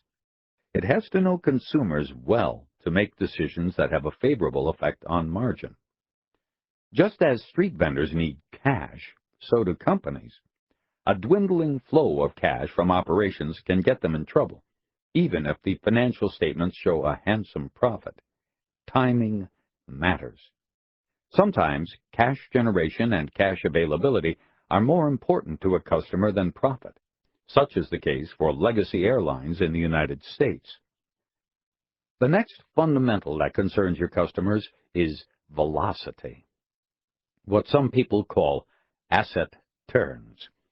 Most companies' assets include equipment, buildings, and computer systems, plus accounts receivable and inventories. Velocity is how much annual revenue the company generates for each dollar it has invested in assets. If a company has annual sales of $1 billion and its total assets are worth $100 million, its velocity is 10. A retailer with $700 million in revenue and $100 million invested in inventory will have a velocity of 7. Velocity of 7 is quite good in retailing. Vendors that deliver a value proposition to help customers increase their annual revenues for the same amount of inventories, for example, by replenishing store shelves more frequently and providing more appealing displays, increase their customers' velocity. This is highly attractive to customers because they can generate more sales with the same amount of cash, and their margins might also increase. That is an appealing proposition. While margin and velocity are important in and of themselves, they combine into one measure most investors use to assess a business, and that is return on investment. Return on investment is simply margin multiplied by velocity. R equals M times V. Retailing is a low-margin, high-velocity business. A retailer might have 3% margin and velocity of 7 for a respectable 21% return. At the other end of the spectrum are telecommunications carriers. Their margin is about 12%, but they have a lot of investment in the ground, so their velocity is low, say around 1.5. Their return is 18. Both types of business attract investors. Each requires different ways to improve the business fundamentals. Every company is also concerned about growth, at least to some degree. Most companies want growth that is profitable. They don't want to sacrifice margins for the sake of more revenue. That isn't always easy to achieve. One of your major challenges with at least some of your customers will be to help them achieve both revenue growth and profit growth. Whether you're a street vendor or a corporate giant, customers matter. A growing market share shows that customers are choosing your product over your competitors' products in increasing numbers. In the early days of cell phones, few people owned one. That market has since gone through the roof, with hundreds of millions of cell phones sold each year. Having a growing share as the overall market is growing is a great position to be in. Compact discs had their heyday when they replaced vinyl records and cassette tapes, but now new music recording and distribution technologies are cutting into CD sales. Soon, the number of music CDs sold each year will begin to decline precipitously. Having a large market share of an industry in decline isn't so great. Knowing the size of your customers' markets, whether they are growing or shrinking, and what its share of those markets is, will help you diagnose and solve problems. Customer satisfaction is a big part of the market share equation. A happy customer tells others about the product and returns to buy more. When Japanese cars like Toyota were first imported to the United States in the 1960s, they weren't particularly attractive to many American car buyers because they were small, comparatively underpowered, and not very well built. But as we know, the Japanese studied the American market carefully, fixed the perceived problems, and were soon offering higher quality products at lower prices than Detroit. Today, Toyota and Honda consistently rank highest among the world's automakers for consumer satisfaction, particularly in measures of reliability and quality. They're in the enviable position of gaining market share in a growing market. Your customers want their customers to be happy, content with the price and performance of their offerings. Your job is to help them achieve that goal. Bear in mind that business acumen is not a matter of being able to calculate numbers to the 9th decimal place. The idea is to pull the basic numbers from the customer's financial reports and other public documents, to look at them in combination and compare with previous years and future projections. You do not have to be a financial expert to get a picture of what's changing and in what direction, and the more you do it, the better you'll get. How to communicate with the customer. While you're searching for answers to your growing lists of questions about the customer, you also need to begin establishing a way for your company and your customer to communicate. A weekly sales call on the purchasing manager isn't what I'm talking about here. Instead, you need to establish multiple contacts between your company and your customer so that functional people know one another and can come together quickly and easily to solve problems or clear roadblocks. Your lawyers, for example, should be talking to your customers' lawyers about the forms contracts may take so that when the time comes to actually sign on the dotted line, there won't be last-minute misunderstandings or changes. Similarly, your credit people need to establish good relations now with your customer's treasurer's office so that credit approval is done long before a deal is made, and the terms of payment can be incorporated when possible into the solution you devise for your customer. The final step to ensure long-lasting and profitable customer relations is to incorporate post-sale servicing into the overall process. The sale does not end when the contract is signed. It is the customer's experience, and in many cases, the experience of the customer's customer, that develops the long-term relationship. Only if the customer is satisfied that he has received all that was promised and that the solution does indeed address his financial concerns have you succeeded. And that success is not an end unto itself, but rather just another step in a long journey of working with your customer to continue to solve problems and develop new approaches to doing business together. Finally, you must always remember your responsibility to protect the knowledge a customer partner is sharing with you. Information flow is the key to trust. Don't abuse it. Chapter 4. The Value Account Plan. Several months into the change effort, Charlie, who had lost that all-important sale to Produce Corporation, had another chance with another large client, TriNet Incorporated. Charlie was the team leader on the project. He was in the midst of preparing the guts of the presentation, which was slated for a week from Wednesday. But as he got deeper into it, he realized that he was missing some vital pieces of information. For example, while he had a good deal of data on the company's industry, its competitive dynamics, and its sales growth pattern, he realized that he did not really know which manager in TriNet would make the final buying decision. Was it the purchasing manager? Probably not, he realized, recalling the way events played out when he went up against Produce. Was it the CFO? Or the head of marketing? Perhaps the executive vice president of manufacturing? He had to admit that he simply didn't know. In addition, while Charlie felt that he had a pretty good idea about what the final offering would look like, he realized that he had no idea what to charge for it. He had heard a lot about premium pricing in recent weeks, but he did not know how to figure out what to charge for his new and enhanced product offering. He was afraid to charge himself out of the sale. He had gotten mixed signals from finance. They were accustomed to charging cost plus a percentage, but he was told they no longer did things that way. He realized that he had a long way to go before he and the team would be ready to present anything, and he had scheduled a run-through for Friday.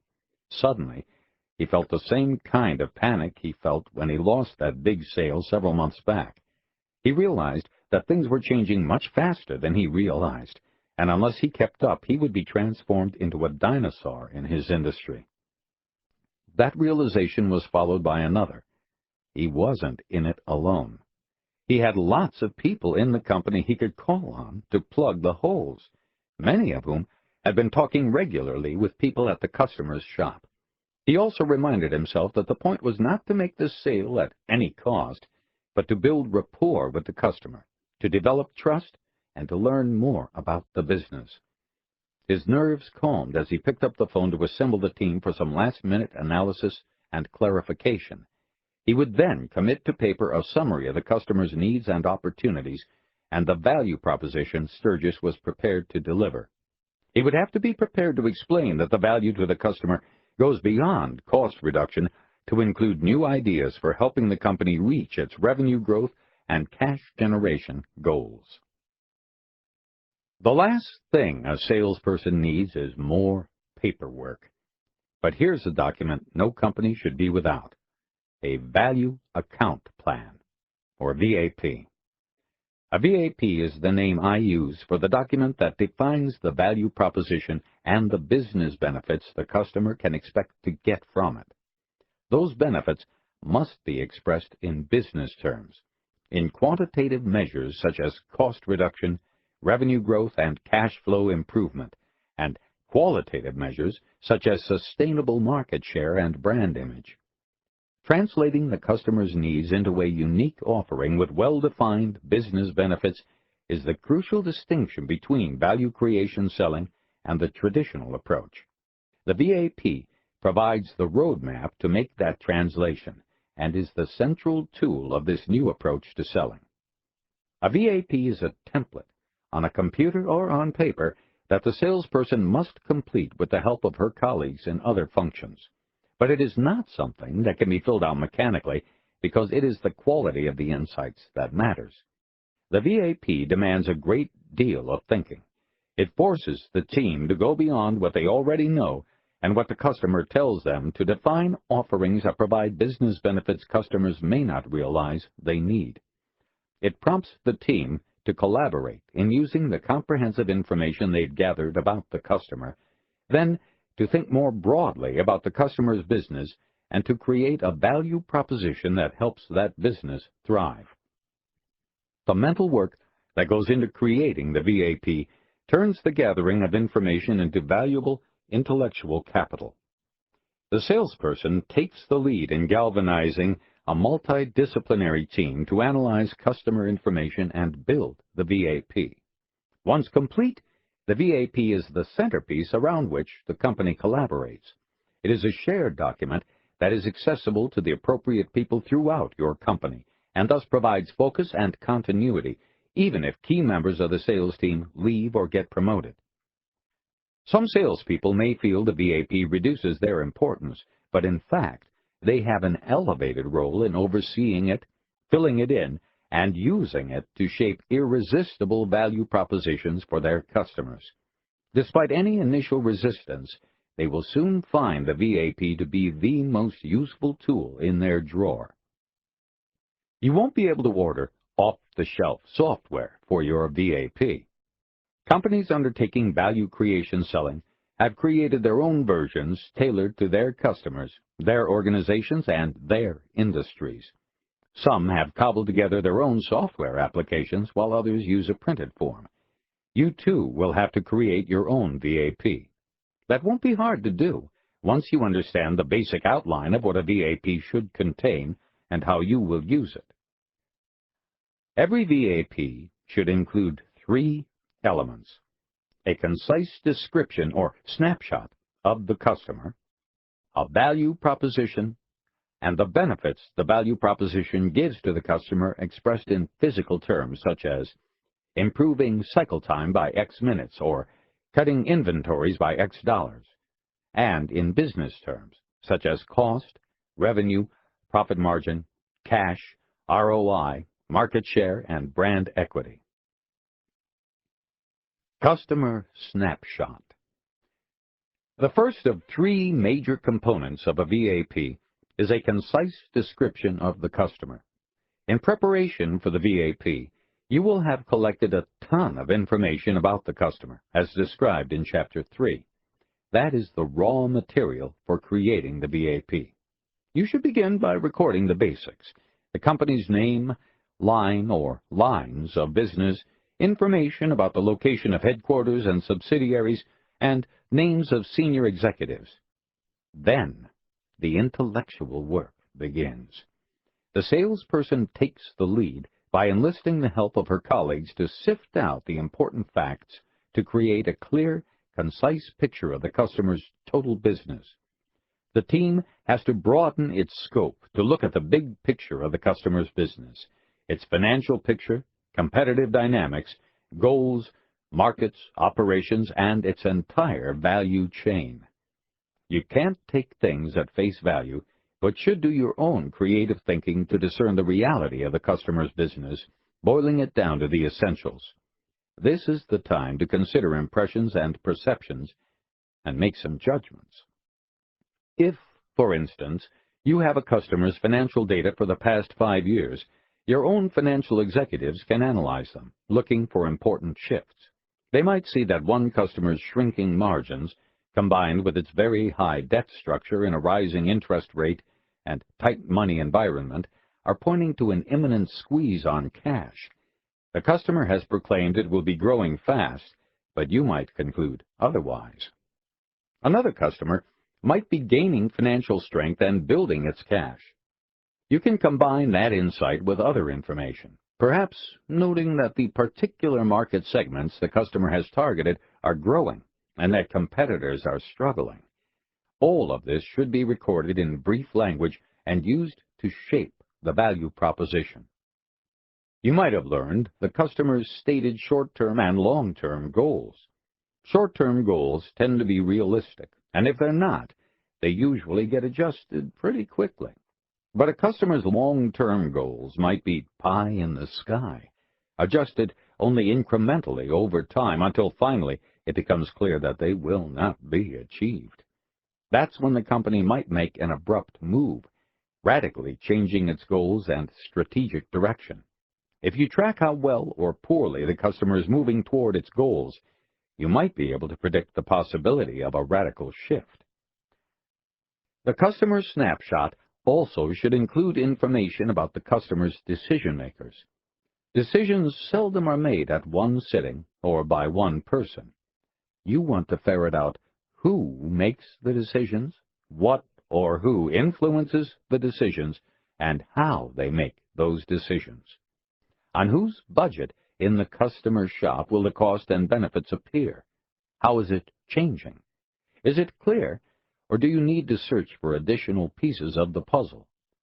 You can capture this snapshot as a set of bullet points or paragraphs, whatever form works best for you, keeping in mind that businesses are in constant flux. You will have to keep this updated by watching for changes in people, relationships, and organizational structure at the purchasing level and throughout the organization. The value proposition. The second part of the VAP is the value proposition. Here, you define the customer need you will meet, the mix of offerings customized to that customer, its pricing, and its implications for your own company's revenues, cost, cash, capital investment, and profitability. Creating a value proposition may seem like familiar ground. What's different here is that the VAP forces you to think about your customer's total business and to tap the best thinking of people from many parts of your company to come up with a value proposition that provides benefits to the customer beyond the usual cost savings. One of the greatest hurdles for salespeople new to value creation selling is reaching people other than their traditional contacts in purchasing and getting their attention right away. There are no formulas for doing this, but companies who take this approach to selling do develop methods for making contacts, networking, and getting the information they need. It is often a matter of brainstorming who at your company might have a social or professional connection with someone in the customer's business, and being aggressive in connecting with that person. We live in a relational society, so chances are somebody knows somebody. You increase the odds when you network with multiple functions and hierarchical levels at your company. Also, a salesperson can ask the people she already knows in the customer's shop who her colleagues should get to know.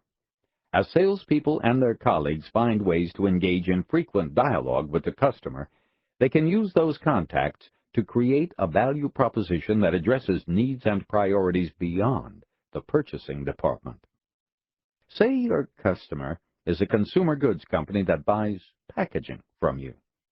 The purchasing person is interested primarily in the price or cost of the package and the reliability of delivery and quality. But the marketing person in the same customer organization is interested in how the packaging affects the use of shelf space at the retailer and whether it reinforces or enhances the brand. A senior leader or public relations executive in the same company is concerned about sustainability and being green. Knowing all that, you might create a value proposition to provide a package that is recyclable, is consistent with the brand in terms of aesthetics and quality, makes efficient use of shelf space, and can be purchased economically. Such a value proposition would be appealing to many people in the customer's organization, including high-level executives who might weigh in on the decision. It would add greater value to the customer's business. Formulating a successful solution for a customer requires the involvement of more than one silo.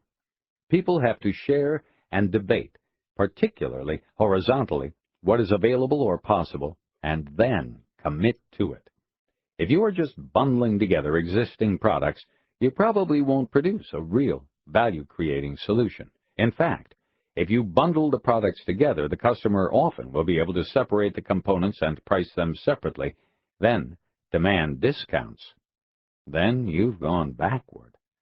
For the value proposition to be unique, the sales leader has to demand that his team figure out how to integrate the package in a customized way that creates value and differentiates the solution from what the competition can offer.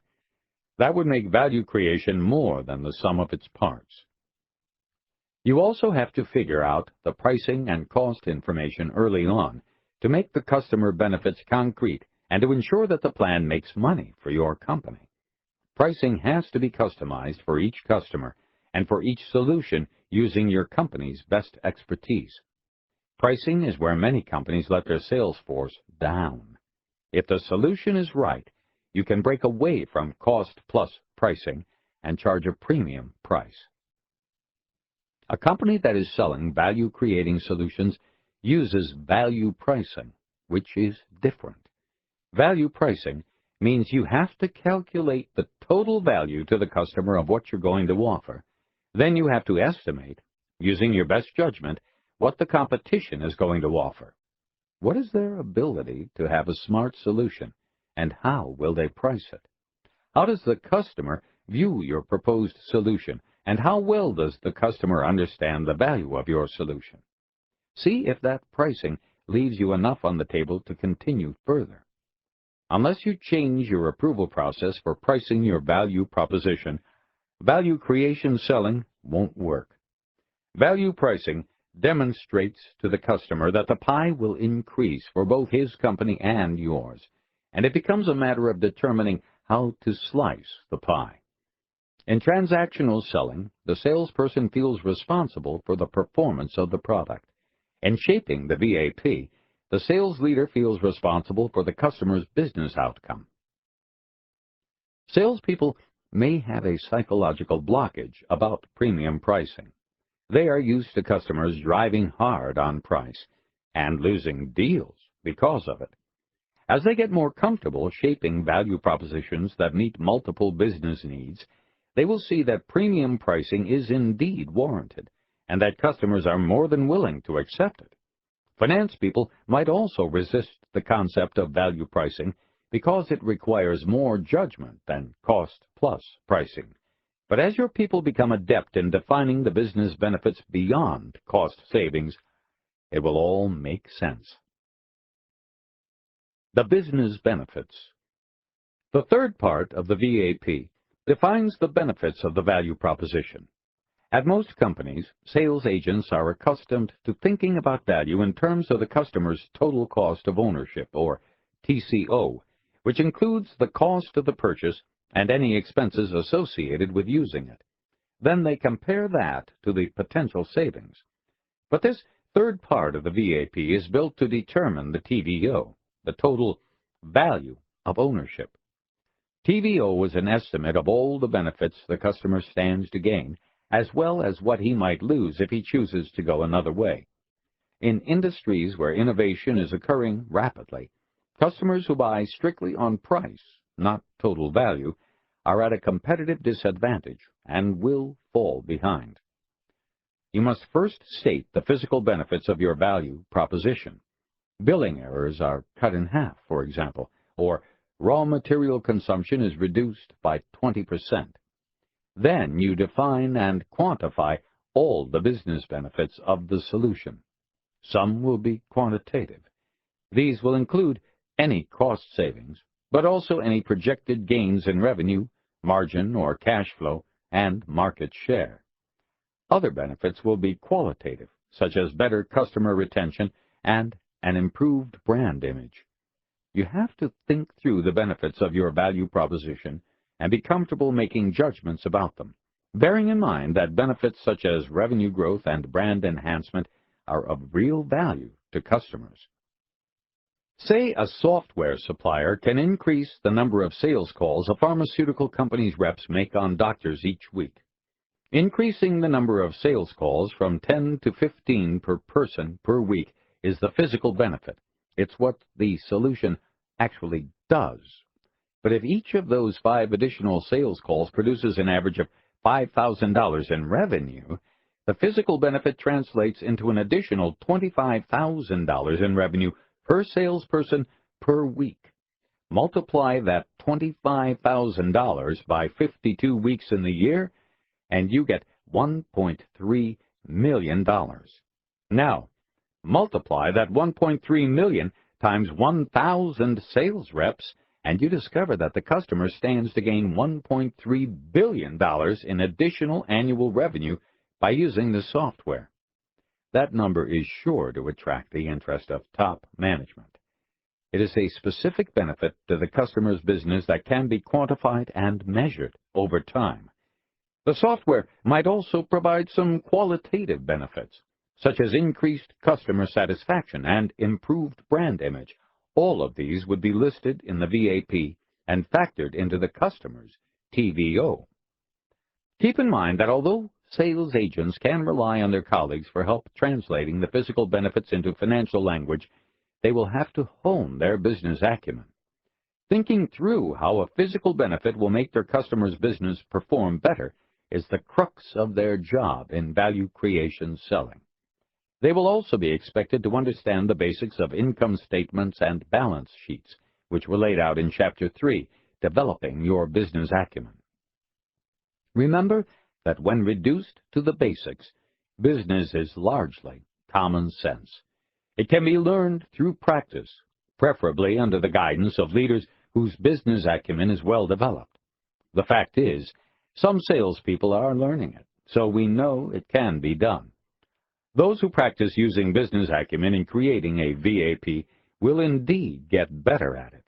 Ultimately, they'll win more business on the basis of facts, quantification, solid business reasoning, and their definition of customer need than on the basis of personal persuasion or relationships alone.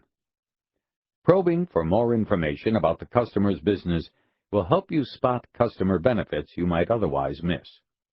Take the case of Thomson Financial, one of several players providing software aimed at traders in the financial markets. Its software allowed traders to find and display market information almost instantaneously, but so did competitors' products. The IT purchasers, finding little to differentiate the products, negotiated heavily on the price of the software. But as Thomson embraced value creation selling, it put a fundamental question to its salespeople. Are you clear and very specific about what the customer needs, how the product is to be used, and how it benefits the customer? This prompted people at Thomson to distinguish between the IT departments that were the purchasers of its software products and the traders who were the users. People at Thomson began to carefully observe and talk to the users. They found that while instantaneous access to market information was useful to the traders, the real benefit was that the software gave them the ability to manipulate all the information and juxtapose it to gain insights into market dynamics and thus make better decisions. Thomson's software was improving not only the traders' efficiency, but also their effectiveness, a much more valuable feature than mere speed of display.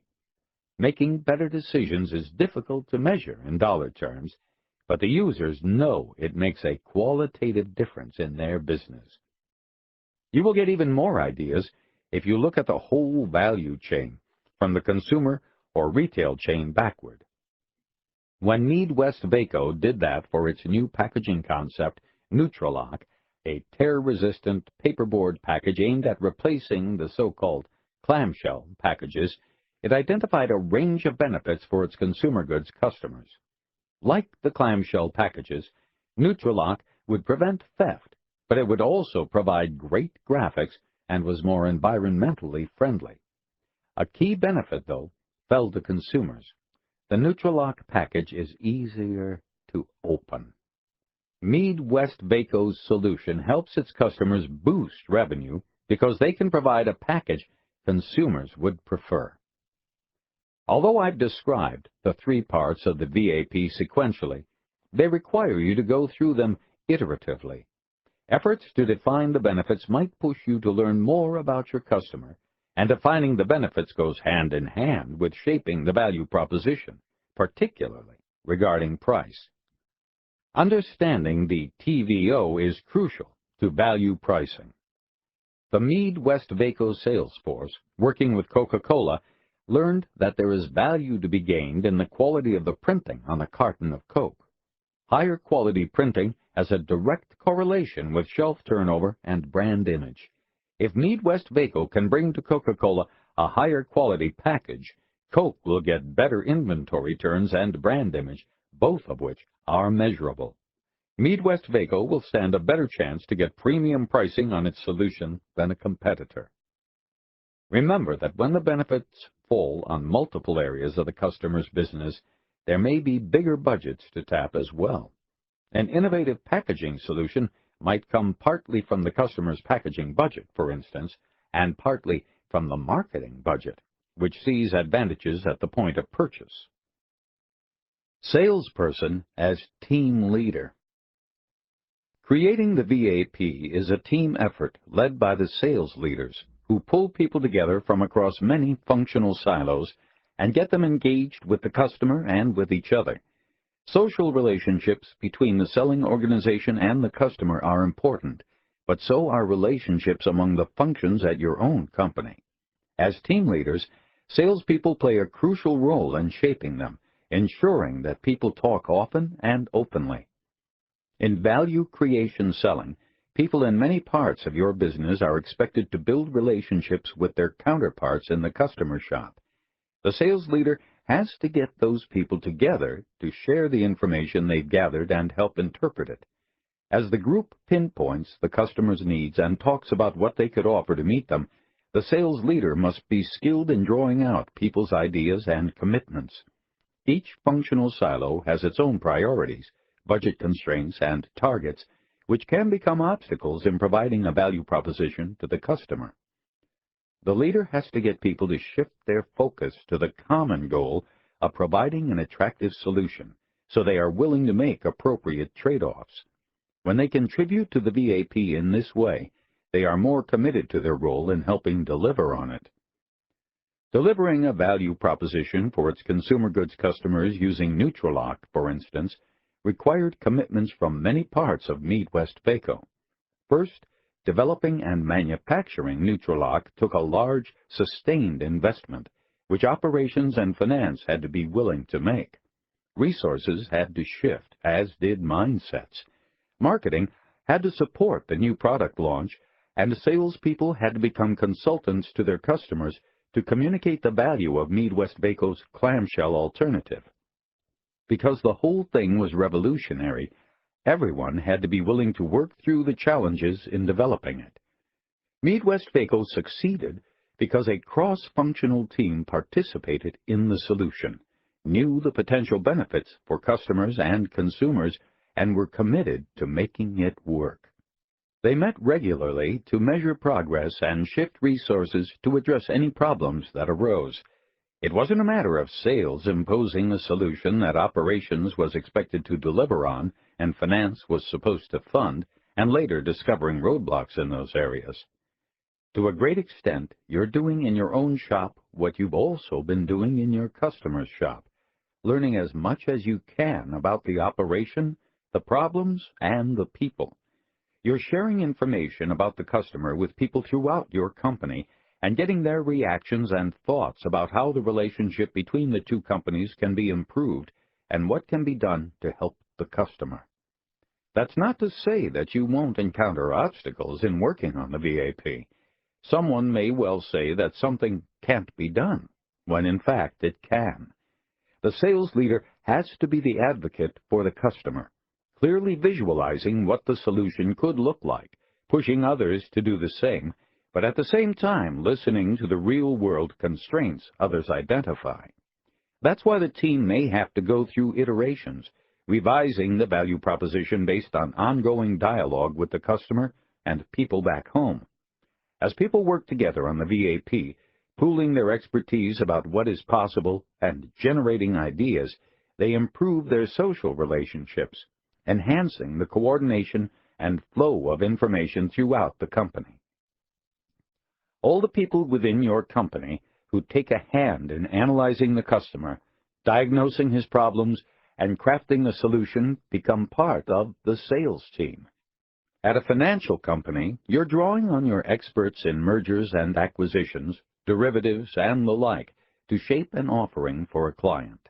At a machinery company, you might be exploring with your engineers whether a new motor design can make your old machines more energy efficient, and talking with others about whether you can loan the customer one of the bigger models for a 30-day test. The sales force should always have immediate access to finance for credit analysis and to legal in order to expedite contracts.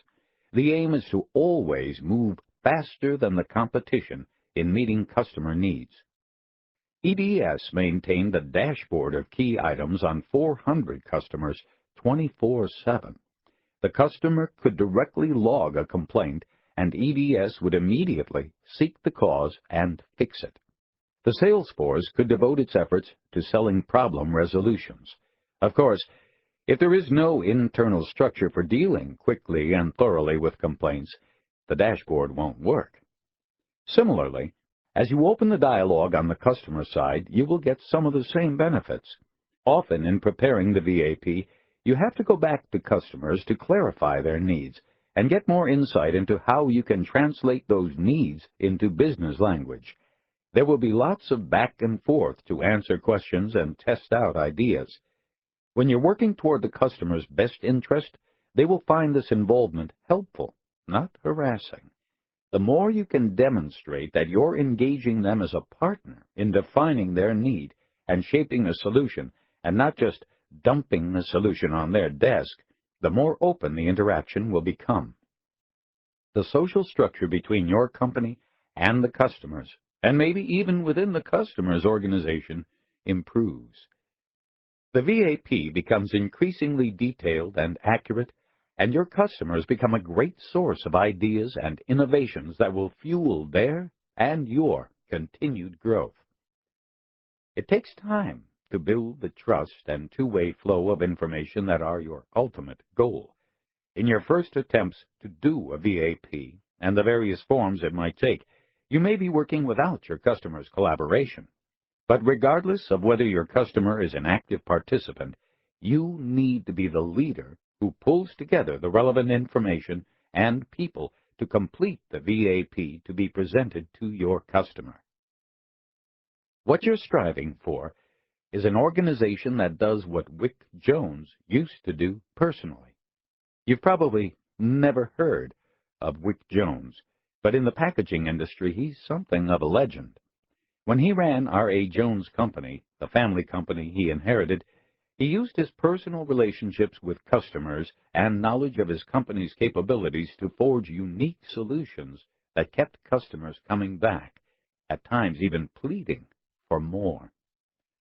Jones was on a first-name basis with the chieftains at P&G, Kellogg, General Mills, Anheuser-Busch, and many other giant companies that bought his company's packaging equipment, and relished the times when he would sit with them over a drink or dinner and brainstorm ideas for their business. On one such occasion, when Jones was talking with August Busch in St. Louis, he learned that Busch had come to the conclusion that all the millions of dollars the company was spending on advertising only increased awareness of the product. Actual decision-making was at the point of purchase, where graphics and packaging drove the sale. Jones knew that Busch understood consumer behavior well, and took it upon himself to help him drive incremental sales of beer through point-of-purchase packaging. Jones, who was always focused on the customer's need, not what his company's technical people wanted to provide, took that information back to his company. He got people together to figure out how they might design some equipment to improve the package design and thus boost Anheuser-Busch's sales. The technical people figured out how to make customized machinery that allowed Anheuser-Busch to sell a pack of 35 cans of beer with attractive graphics at the same price as Miller's 28 packs. It would take 12 to 14 months for Miller to reproduce that package size, and because brand loyalty is important for beer drinkers, that lead was extended. In devising the solution, Jones didn't just talk to the engineers who designed the machinery. He involved people from the manufacturing floor, who often could anticipate problems in producing a piece of equipment and come up with practical ways around them. They would have to make the equipment. He also made sure the sales and service people were on board. Jones did this routinely for many customers, who so appreciated Jones's contribution to their business that they often asked him to work with them. In one case, General Mills approached Jones for help with a new kind of cereal bag Walmart wanted them to use, but Jones didn't want to take it on. General Mills turned to a new supplier, but the machines had a lot of problems. One of the executives from General Mills said later that every time he walked by one of them, he thought to himself, if Jones had taken on this project, it would have been done right, and we'd be selling more product. Creating a VAP. In 2005, a cross-functional team of people at Midwest-Vaco pulled together to see if they could win new business by customizing a value proposition to help a targeted customer solve a business problem. The team started by gathering everything they knew about the potential customer and enlisted the help of third parties to study the customer's market and consumers' buying behavior. The targeted customer sold restaurant-quality ethnic frozen foods to retail and club store outlets.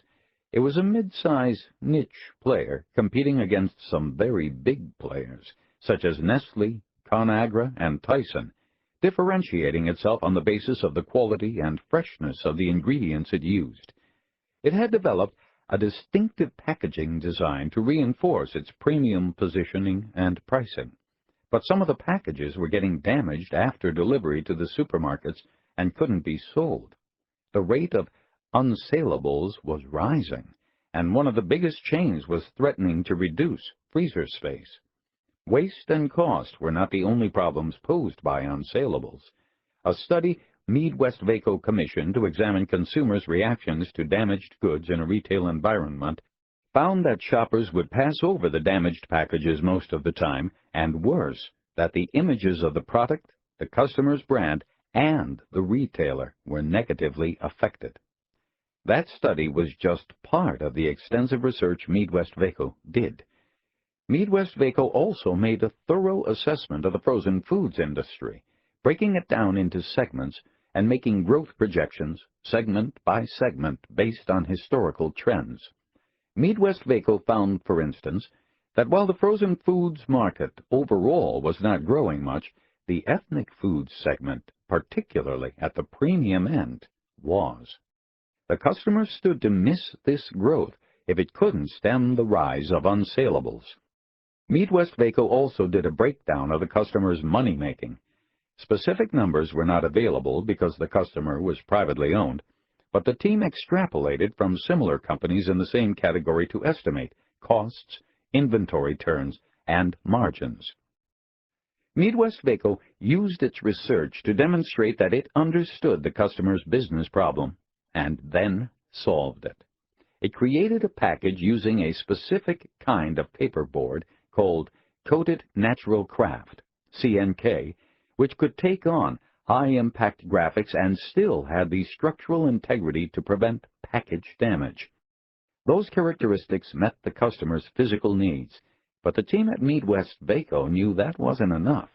They had to get the customer to look beyond the unit price of its product by presenting the panoply of business benefits, which included increased revenues, improved cash flow by reducing inventories for the retailer, reduced unsaleables and returns, protected market position and sales level, protected brand equity, and sustained consumer loyalty. Each of these benefits was backed up with facts and data.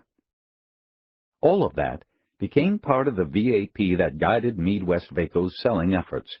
It allowed the team to show that despite the higher unit price, the reduction in damage made switching to MeadWestvaco's CNK package financially beneficial. At the same time, better packaging would help the customer secure a position and gain shelf space with warehouse clubs and other big retailers. The team used similar analysis to show how the retailer, the customer's customer, would benefit, thus giving the targeted customer ideas for how to sell its products more effectively.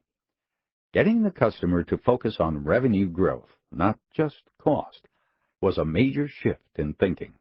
MeadWestvaco won the sale and, ultimately more important, the customer's trust and respect. Chapter 5. Developing the Value Creation Sales Force. 3 months after the off-site meeting, Rob Morris, the Western District Regional Manager for Sturgis, ran into Jack Garrett, the CEO, in the company cafeteria. Jack invited Rob to join him for lunch. "So, how are things going?" Jack asked enthusiastically. Rob knew how important the initiative was to Jack and to the company.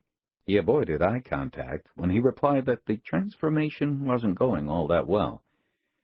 "It's certainly not happening as quickly as I would like," he admitted. "Well, it can't be that bad," Jack replied. "What's the problem?" "My reps are having a hard time pulling together all of the information we talked about at the offsite. One of their biggest complaints is that they can't reach the people they need to reach in the customer's shop.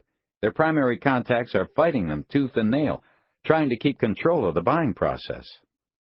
"I had a feeling that might happen," Jack said. "Are the reps getting help from other departments at Sturgis?" "To be honest, Jack, some of our reps don't like working as part of a team. They're not accustomed to reaching out to other departments, and they don't like sharing everything with people in other parts of the company.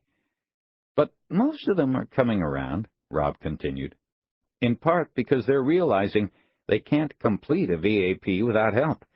Getting past the physical product and translating the benefits into something beyond cost reduction is a challenge."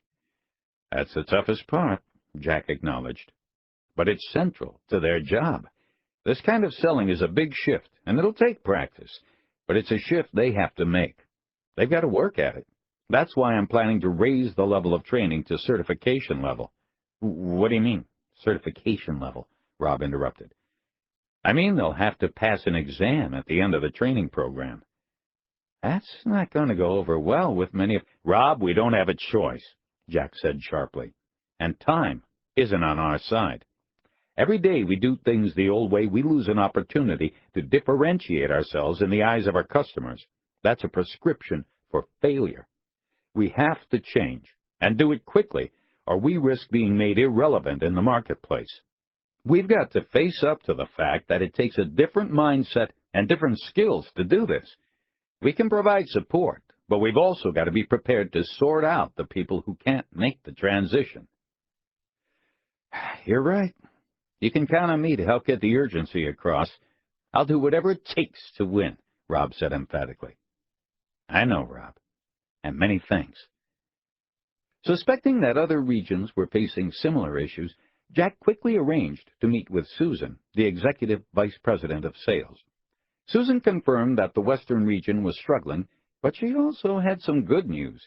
She told Jack that at least 2 regional managers had a firm grasp of value creation selling, and she knew half a dozen salespeople who also seemed to get it. They had already made headway with 2 big customers who were ready to sit down with the sales team to explore how Sturgis could help them boost their market share and revenues. Jack was glad to hear that the new process was catching on in at least a few territories. Let's get some of those people to present at our next training session, he suggested. They can show everyone else that we can make this change and have fun doing it. I've got just the person, Susan said. Charlie Baldwin. He pulled me aside the other day to tell me he feels like the wind is back in his sail. He was beginning to think he couldn't book a sale to save his life, but now he's re-energized. He's become one of our biggest champions. Put the right tools in the hands of someone like Charlie, Jack replied, and we're sure to succeed. Make no mistake about it. A concerted effort to create a value creation sales force simply cannot succeed without 2 critical elements, buy-in and extensive training. An individual salesperson who gets it can make headway by personally reshaping relationships with customers and throughout her own organization. But senior leaders who want to adopt value creation selling company-wide should approach it at a deliberate pace and realize that it is not an overnight process. The company cannot stop what it is doing to make the transition. Instead, it has to be done on the fly, much like changing a tire on a car moving 60 miles an hour. It will take time to make the transition from the old way of doing business, and the larger the organization is, the longer that transition will take. The best way to adopt VCS is to start by selecting a few salespeople who have the skills and personal attributes to understand and execute the new approach. They should be people who are willing to change their psychology and mindset from doing deals to ensuring that their customer is successful. Great transactional salespeople are not necessarily the kind of business people VCS demands. The most promising individuals should be trained and assigned to a select set of clients that seem receptive to the new way of doing business. As this initial contingent begins to enjoy some early and visible successes, word will spread and other salespeople will become more enthusiastic about making the change. At the same time, those who are resistant to the change and either can't or won't embrace it will become more obvious. They may be susceptible to counsel and encouragement and eventually come around. If not, they will either opt out of their own accord or have to be moved to another position in the company or replaced.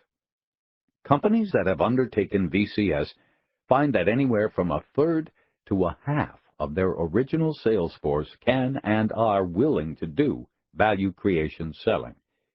If you consider that half your sales force may not adapt to the new approach, it is apparent that your transition has to be thoughtful and done at the right speed.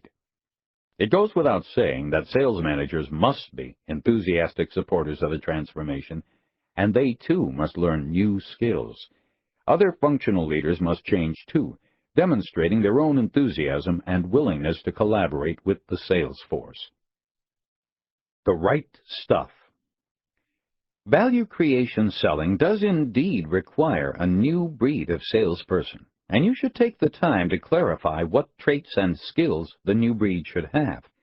While no one person will embody all of them, Anyone in the role of sales team leader should exhibit at least some of the fundamentals. Here is what Brian Park of UniFi, the North Carolina textile company, says about recruiting new salespeople into a VCS culture. If we were hiring a salesperson today, we would be very careful to get the right educational level, the right profile. We would look for someone who is sociable, articulate, and very competitive. We would want somebody who understands business. He could be a classics major or a business major as long as the person understands how to make money. He or she doesn't have to come from the Ivy League. He could be the product of a local college. In the end, we would look for someone who can solve problems, because at the end of the day, you're trying to solve customers' problems. Thomson Financial, like UniFi, has been implementing a value creation selling strategy for a few years now. Here is how they describe the attributes of a sales team leader. The new sales team leader is a generalist. The leader is a highly intelligent and skilled listener and is unusually disciplined. He or she is able to conceptualize the business as well as the needs, workflow, and processes of the customer in the customer's language. The leader has a business mind and knows the customer's market and industry segments well. He or she is able to conceptualize solutions for the customer and makes sure the solutions work for the customer. The leader is a great communicator who knows how to overcome objections and can make excellent and persuasive presentations. He or she is an integrator who can move cross-functionally and across boundaries easily and is excellent in mobilizing the right and timely resources from within and outside the organization. He or she knows and practices the art of relationship building. This is a new breed for many companies. Clayton Leah Broughton, a senior vice president of marketing and sales for InfoNXX North America, which sells sophisticated telephone services such as directory assistance, contact center services, and speech recognition, describes the type of sales leader needed for VCS as a harvester rather than a purely transaction-oriented hunter whose instinct is to move on after striking a deal. In our business, there's room for both, but as we've shifted our sales approach to emphasize deeper, longer-term customer engagements, we've started looking for more people who are harvesters. These are the people who stay involved and accessible to customers, have exquisite diplomacy skills, and stay calm under fire. They're effective in managing across internal functions and know how to balance transparency with protecting confidences on both sides. We even changed the job title from account manager to account developer to signal that we expect those people to be actively engaged with the customer at all times, not just when fires erupt. The following list of skills and traits may help you develop your own methods for determining people's suitability, strengths, and weaknesses. Affability. In VCS, it is not sufficient to have a hail fellow well met attitude. Since most customers or buying organizations have decision-making units involving more than one person from more than one department and from more than one level, the value creation selling salesperson must establish a social network within the customer's organization. At the same time, the salesperson must establish a similar network within her own company. The salesperson must be a great communicator who listens and distills what she hears and can jointly explore the issues. She becomes the point person linking the two organizations, moving seamlessly between them to define the customer's problems and goals and to help her own company devise an appropriate solution. Conceptualizing problems and solutions. This is the ability to sift through large amounts of seemingly unrelated data to generate alternative ideas about offerings that work for both the customer and the seller. Once the necessary information has been extracted from the customer and shared in the selling organization, the salesperson has to identify specifically what the customer needs and how her own organization can link its processes with the customer's processes to create value for the customer.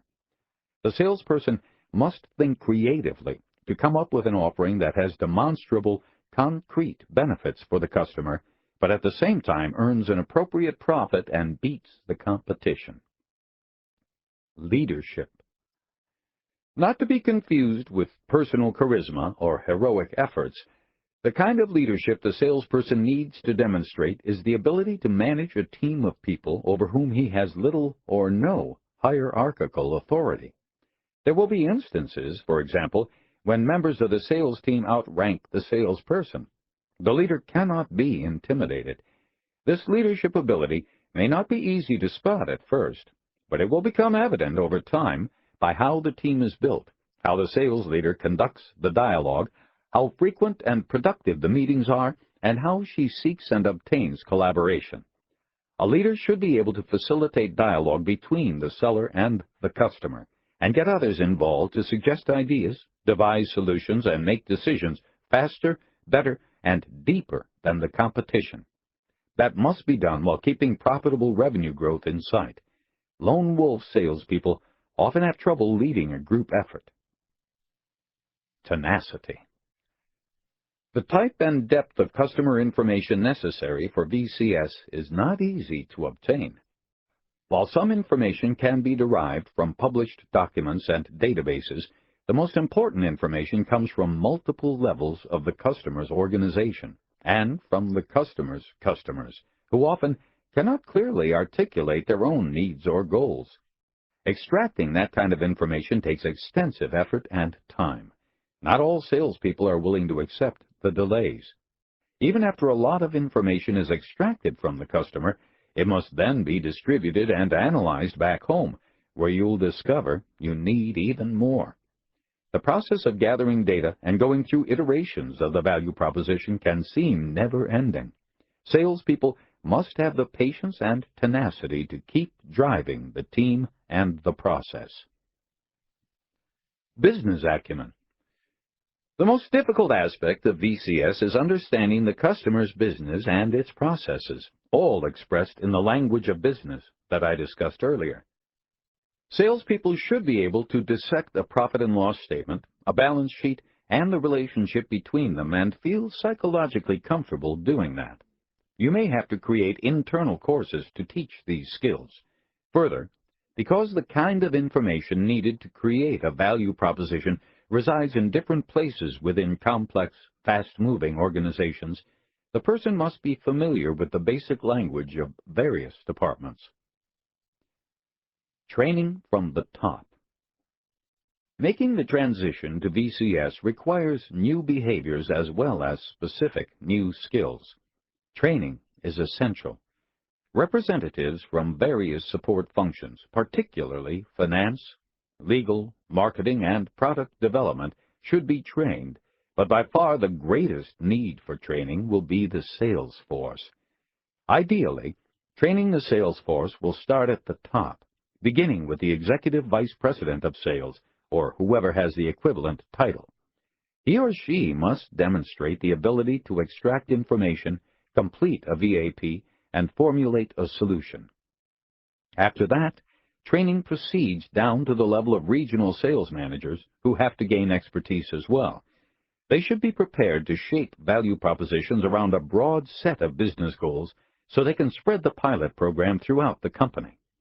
The CEO should be sure that the head of sales and regional managers master VCS and take ownership for training and certifying others.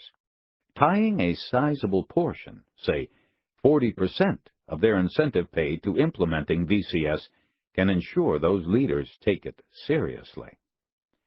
Training the entire sales force is a huge undertaking that cannot and should not be done overnight. It's best to start with some carefully selected salespeople who you think will do well with VCS. Selecting the right people to start with is key, especially because you will want to be able to leverage your early successes. The first contingent of salespeople to undergo training should exhibit not only classical sales skills, such as affability and high energy, but also an eagerness to learn new skills, imagination and perceptiveness, and some leadership traits. Perhaps there are a few salespeople with business degrees who already have some business acumen. Reviewing resumes might reveal a few more salespeople who demonstrated leadership abilities sometime in the past, perhaps in college as president of the student body, or quarterback of the football team. The decision about who to train first should be considered in conjunction with deciding which accounts to target for the new sales approach. Since the value creation selling strategy will be implemented incrementally over time, a company can start with just a few accounts. These accounts can act as vehicles for training. They should be customers with whom your company already has a collaborative relationship and ones where you think your company could make a significant contribution. Don't be fooled by age. Many managers consider young people to be more malleable and enthusiastic about change, but older salespeople may find the new approach energizing and become eager to master the new skills that are necessary. Lou Eccleston, the former president of Global Sales, Marketing, and Services at Thomson Financial, found that resilience and flexibility were the hallmarks of salespeople making a successful transition to VCS. It isn't like the young people get it and the older ones don't, says Eccleston. Some of our most valuable people are the ones who've been here a long time, and it isn't about type A personalities or anything like that. It really comes down to whether a person is excited by choice, change, and growth versus stability and safety. The best situation would be to find qualified salespeople who are already servicing the accounts you want to penetrate more deeply, although you might have to switch assignments. The building blocks of training. Training for VCS must make salespeople aware of the new skills they need and help them practice those skills. PowerPoint presentations, the basis of most training today, is not sufficient. VCS is such a major change for experienced salespeople who have been conditioned to think and act in certain ways that it takes tremendous rigor to rearrange the synapses in the brain. Case studies and intense practice are more effective. Discussing real cases, sharing insights from them, and role-playing go further in helping people change their thinking. Class study should be 80% real practice and 20% content delivery. Most salespeople have succeeded on the basis of their intuitiveness and perceptiveness. VCS requires more in terms of logic, use of facts and data, and sharp analytics. This can be very intimidating and create a fear of failure, which itself can be a barrier to learning. Even changes in terminology can be disconcerting, as in the paper industry, which tends to use tons instead of revenue, or banking, which refers to assets rather than revenue.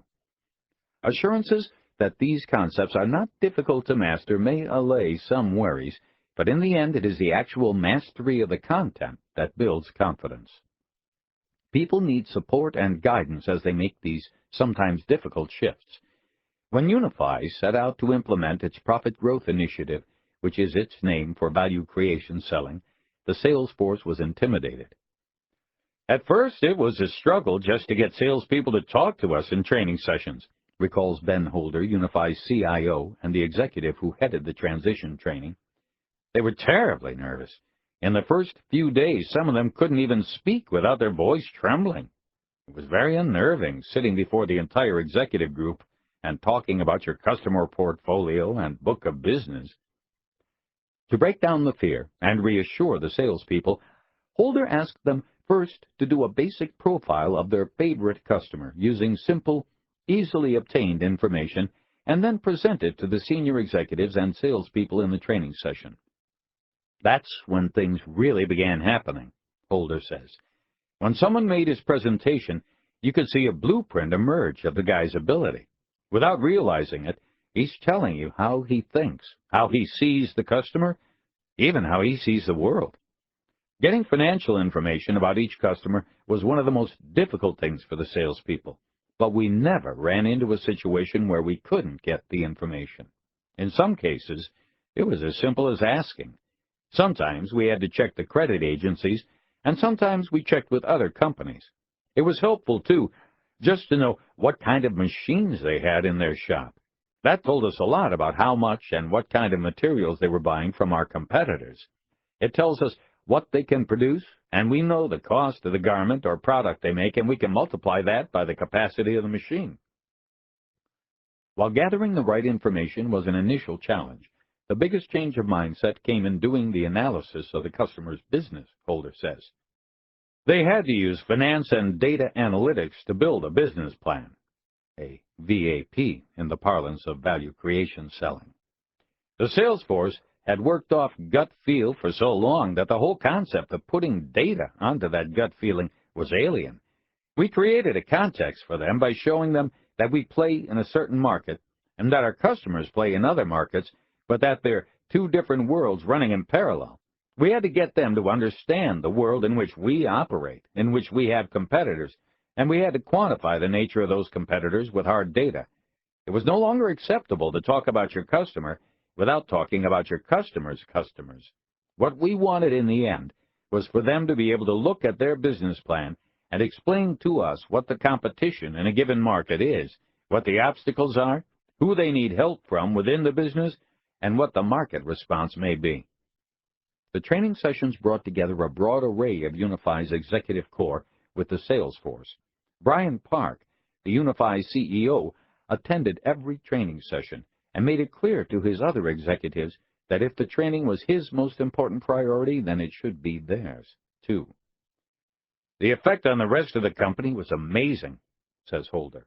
Managers and other functions started to make things happen because they knew at the morning meetings that somebody was going to point a finger at them if they didn't. It made the salespeople really feel better because now they had an enhanced stature within the company and could count on getting the type of support they needed to service their customers. The meetings and the cooperation they fostered across silos within UniFi has resulted in what I call a social network. Here's Ben Holder again. Now we have a system where people in operations, in everything other than sales, are connected to the sales effort because they know it's important to grow the business, take market share, and support prices. Now everyone is sitting around talking about how we can sell more. We're still away from having the perfect social network. There's still breakdowns in the process that prevent us from servicing a customer at the level we should, but more and more people know how important execution is. The more hearts and minds you win over, the faster the momentum builds. What to teach? The content for teaching value creation selling will evolve over time as instructors learn which techniques, examples, and exercises are most effective, and as the abilities of the participants develop.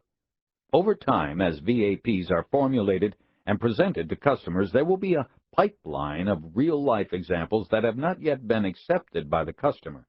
They should form an important part of classroom exercises. In any case, everyone should come away from the training course with the following knowledge and skills. What information they need from the customer and how to get it to create a VAP. In the early stages of transitioning to value creation selling, the training sessions will include discussions and decisions about the structure and format of a VAP. It is likely that every company will need to create a unique format. A key skill, then, is how to ask the right questions of the right people in a way that provides the required information while building a foundation of trust. Training should include techniques for gaining access to people in the customer's shop other than the usual gatekeepers. Classroom discussions could revolve around which information is most useful and why, what the hurdles are to gathering it, how to overcome them, and best practices for keeping customer information up to date. How to prepare a VAP from seemingly unconnected information from the customer and others. It must be clear that the process of gathering information and shaping a value proposition is iterative. It requires multiple calls and visits to the customer, as well as pursuing other sources of information and meeting with colleagues to flesh out details and discover the nuances that will point to a value-creating value proposition unique to each customer.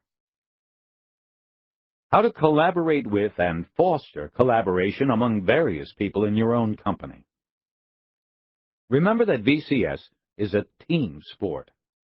Sales leaders should learn how to include others in assessing information about the customer and identifying how their company can address the customer's needs and priorities. It is this collaboration that taps your organization's capabilities and best thinking and provides the foundation for a broader, deeper relationship with the customer. The quality of the dialogue has a huge impact on the quality of the value propositions you create. People can be trained in specific skills and techniques to facilitate dialogue among people with diverse points of view. The language of business. It is impossible to properly price your offering and convert it into business benefits without understanding your customer's total business. Sales leaders must be able to use the information in the VAP and the expertise of their colleagues to devise a coherent value proposition that is based on a crystal clear view of the customer's physical needs. They must also be able to identify the quantitative and qualitative benefits of the value proposition and state it in the customer's language. That value proposition must be unique and differentiated, while at the same time producing a reasonable margin for the selling company. The ability to foster an atmosphere of trust between the customer and the seller's own company. People must know how important it is to develop a social network that binds the company and the customer long past the sale. The sales leader must learn to see the relationship as ongoing.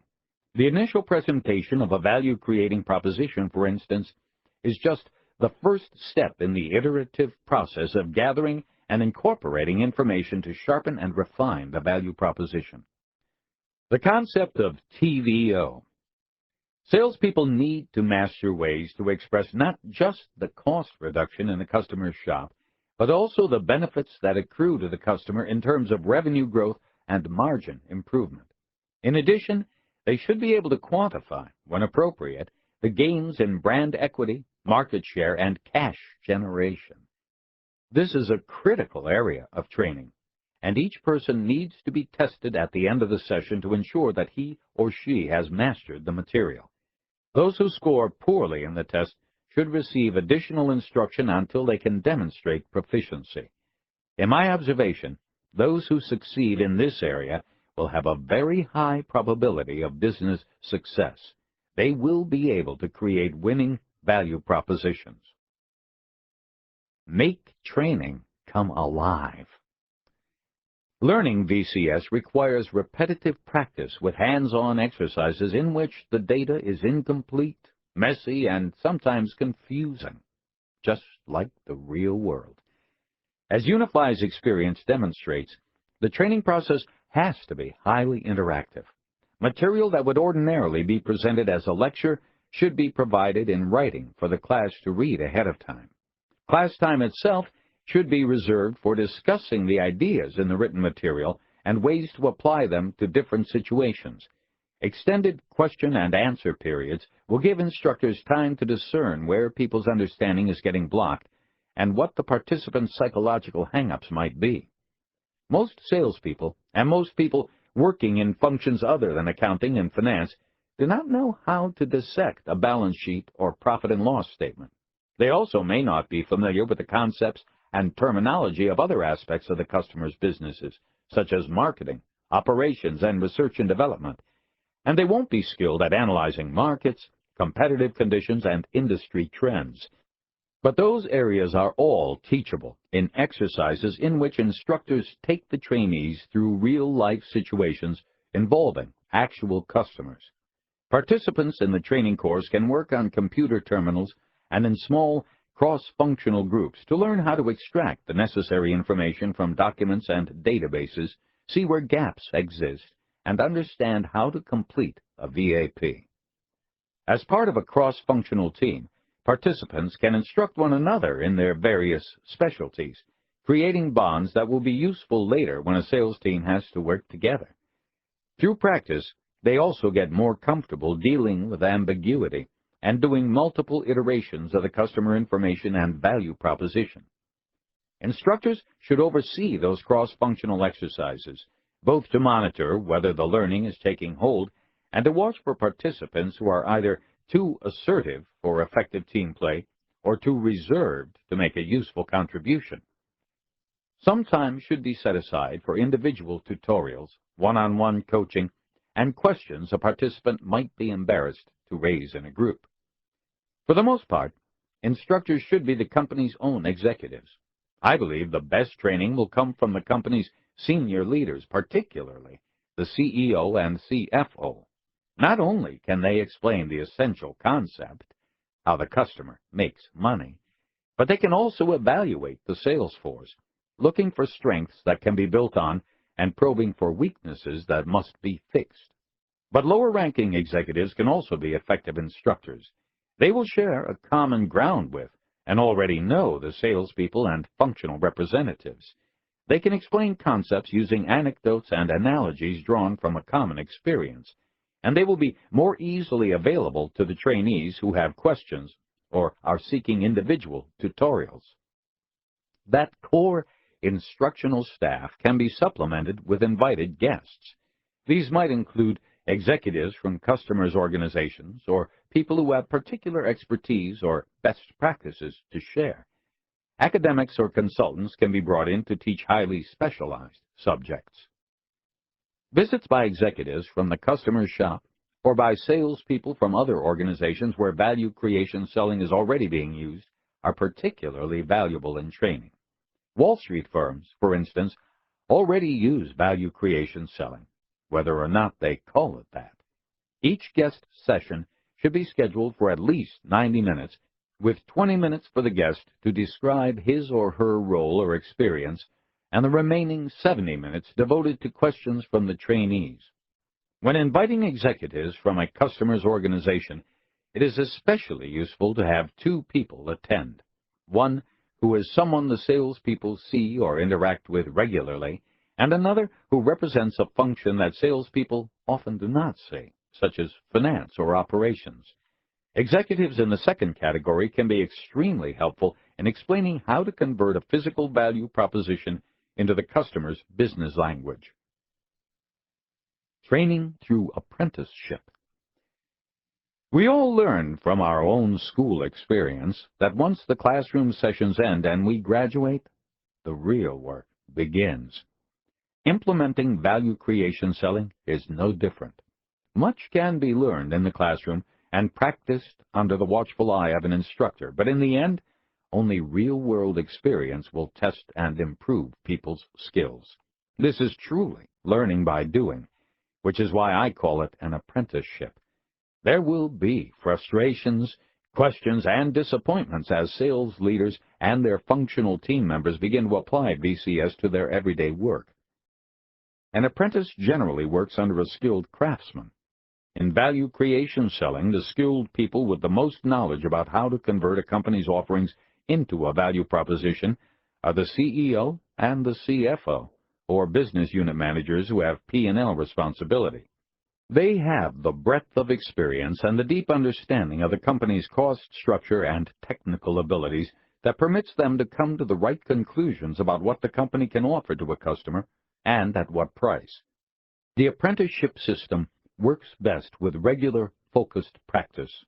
In one company, the CEO and CFO achieved extremely good results by selecting 5 teams of 5 salespeople each. They conferred with a different team each day for 90 minutes to discuss the value propositions the salespeople were developing, offering ideas and comments to guide the formulation of the propositions.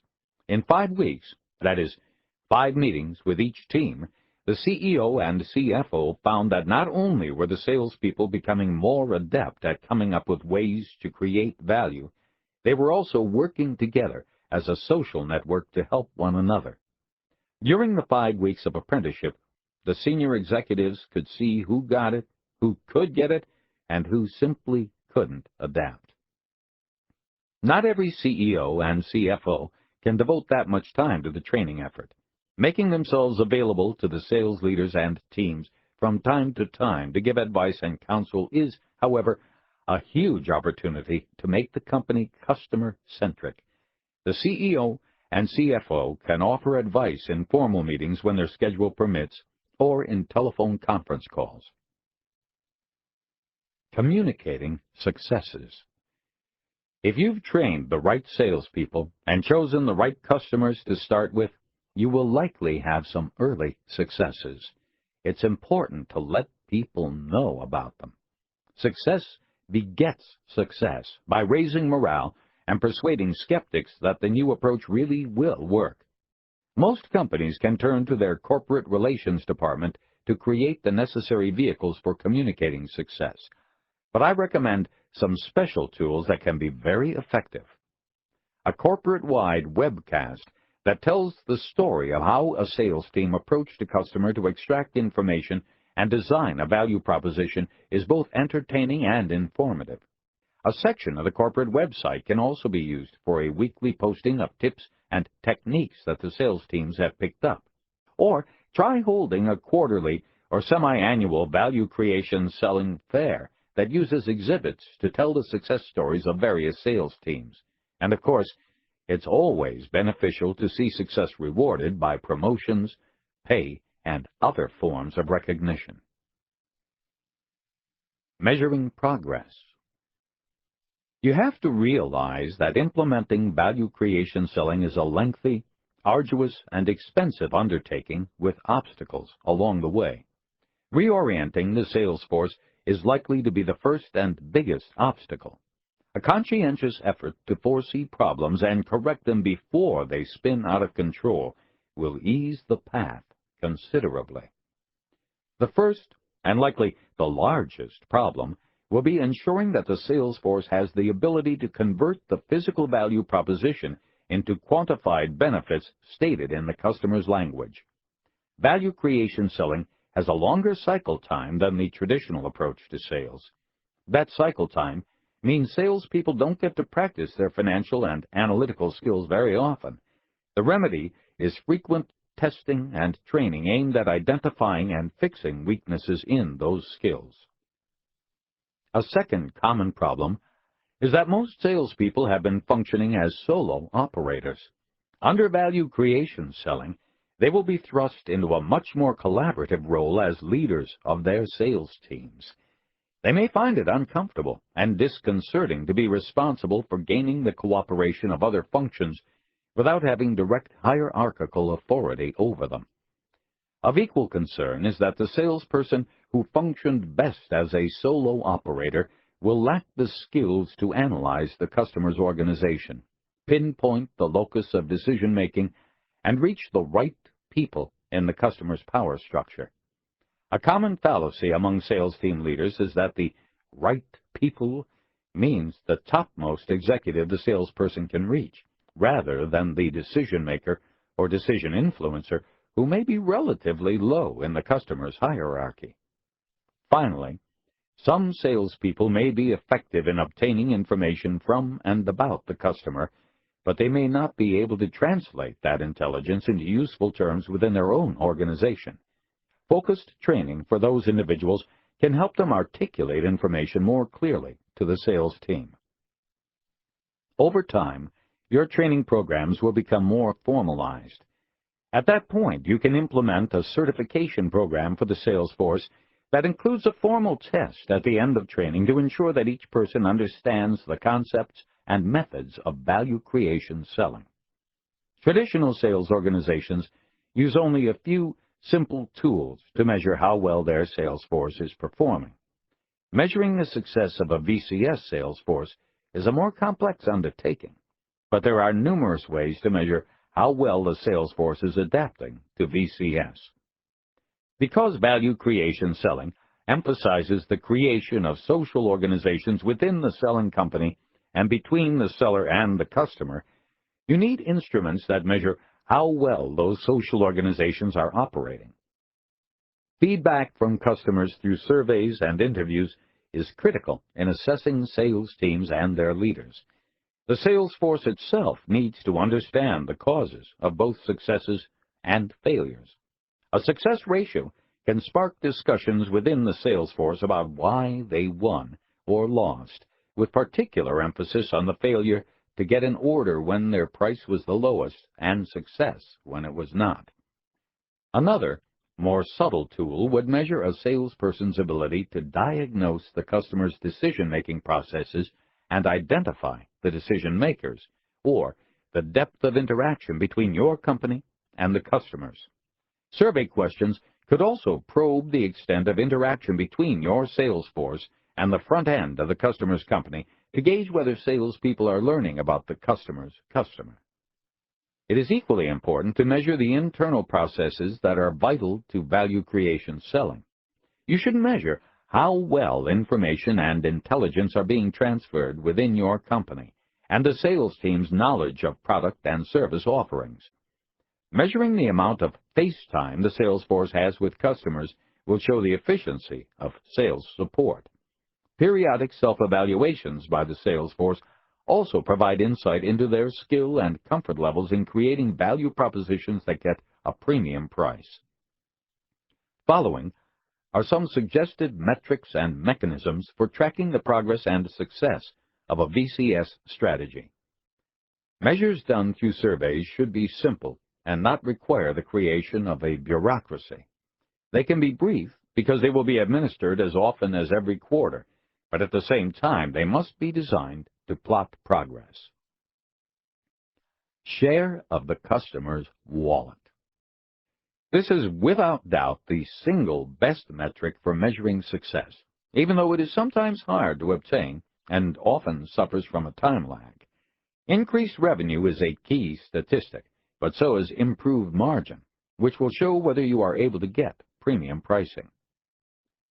Customer benefits. This is a clear delineation in specific terms for each account of how the customer realizes the benefits promised. Customer trust. This survey, done in the customer's shop, measures on a scale of 1 to 10 the degree of trust the customer's executives have for the sales leader and team serving the account. Customer-initiated contact. This measures how frequently the customer initiates a request to the sales leader and team for advice about existing or future opportunities. Internal collaboration. This survey of sales leaders seeks their evaluation on a scale of 1 to 10 of how various functional silos are collaborating for a given customer. Salesforce certification. This is a simple measure of what percentage of the sales force has received the required training and been certified. Idea generation. This survey of various functional areas seeks to measure the number of ideas fed to the functions by the sales team for future development. For example, product development, service development, changes in pricing approach, productivity improvements, or technology development. Customer perception. This survey asks the customer to evaluate on a scale of 1 to 10 how well the sales team really understands the customer's business, including the decision process and priorities. Recruiting. As you expand your training to include more of the sales force, obviously not all of them will be able to make the grade. There will be instances in which enthusiasm exceeds ability and trainees must be placed elsewhere. Along the way, others will be promoted within the company or lured away by other companies. That naturally raises the question of where a company can find the necessary talent to replenish its VCS force. The problem is not as vexing as it might seem. Supply always rises to meet demand. There are plenty of people in undergraduate business schools who have done some selling in the past. My advice in seeking entry-level salespeople is to visit universities in search of sales-oriented people with some business acumen. Test them to find those who have the right personality traits with reasonably good skills in business and financial analysis. Bring them in, train them, and look for leadership skills that will enable them to become sales executives. In high-value selling that involves multi-million-dollar sales, it might be necessary to seek out MBA students who have the business acumen, the personality for selling, the knowledge to extract information, and the skills in group dynamics. Consulting firms can be a source of more experienced and skilled salespeople, but recruiting them requires some caution. If people don't have the gregarious personality and psychology that lets them work in groups and build relationships, they won't succeed. Bringing independent sales representatives along. When your sales force works directly for you, you can reshape it by providing formal training and changing the hiring criteria and incentives. But many smaller companies use self-employed sales reps. The key to winning their cooperation lies in, you guessed it, helping create value for their business. The trick is to do what Tim Ahern did. He used value creation selling to provide solutions for his independent sales reps so that they, in turn, could provide solutions for their customers. Ahern bought BCI Burke Company, a manufacturer of playground equipment for schools and municipalities, in 1997, when the founding family decided to sell the business. Ahern's previous experience was with big companies that deployed large sales forces. He was shocked at first to discover how different it was to be selling through independent sales representatives. Most of the rep firms were small businesses of 1 to 6 people. Typically, the owner was the chief cook and bottle washer. They were usually undercapitalized and didn't have a business plan. They were short-staffed and didn't have enough salespeople. But what really surprised me is that I thought everyone would want to improve, to grow their business. Now, I know better. When I go in and talk to the principal of a rep firm, I want to know how they think, what vision they have for their future. I need to determine if their outlook is in line with Burke's. If it is, we can work together to grow their business and ours. If it isn't, we've got to look elsewhere. Ahern found the kind of sales rep he wanted in Jay Robertson, a former playground construction manager in Dallas, Texas, who had taken on the Burke playground line just before Ahern bought the company. Robertson said the Burke line of equipment was high quality, but that the family owners clearly were more interested in selling the company than building it. With only several months of experience selling Burke equipment, Robertson was apprehensive when Ahern bought the company. I was worried because I was the low guy on the totem pole, but it didn't take long to see that Tim was really interested in building the business. Not just his business, but the rep business too, Robertson says. It was very rare to see a manufacturer who truly cares about the people who sell his product. Ahern recalls that his favorable impression of Jay and his wife, who together run Child's Play in Dallas, grew over time. In the first year, Jay and Kathy were struggling, having a hard time making the payments to Burke on product that they had out, he says. But they kept us up to speed, did what we asked, and if there was an issue, they brought it to us. We didn't have to call them, they called us. Right there, I knew we had someone interested in his own business who also respected my business. Ahern went to Dallas to spend some time with the Robertsons to see if he could help them improve their rep operation. After driving around Dallas with Robertson in his pickup truck, Tim saw two things. Robertson was a born salesman, and he was spending far too much time overseeing the construction and installation of the playground equipment he sold.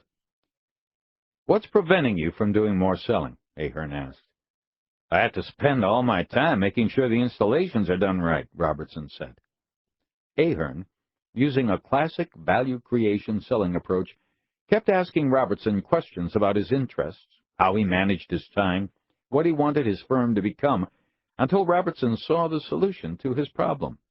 Find someone else to oversee installations so that he could spend more time selling. What changed when Tim took over Burke is that it forced me to have a clear business focus, something I had never had before. I was impressed that Tim would come down and take the time to talk about things, not just bang on us to get more sales. I never looked at my business from the outside in. I just went day to day, trying to get things done. Tim gave me a long-term goal and a plan to reach it.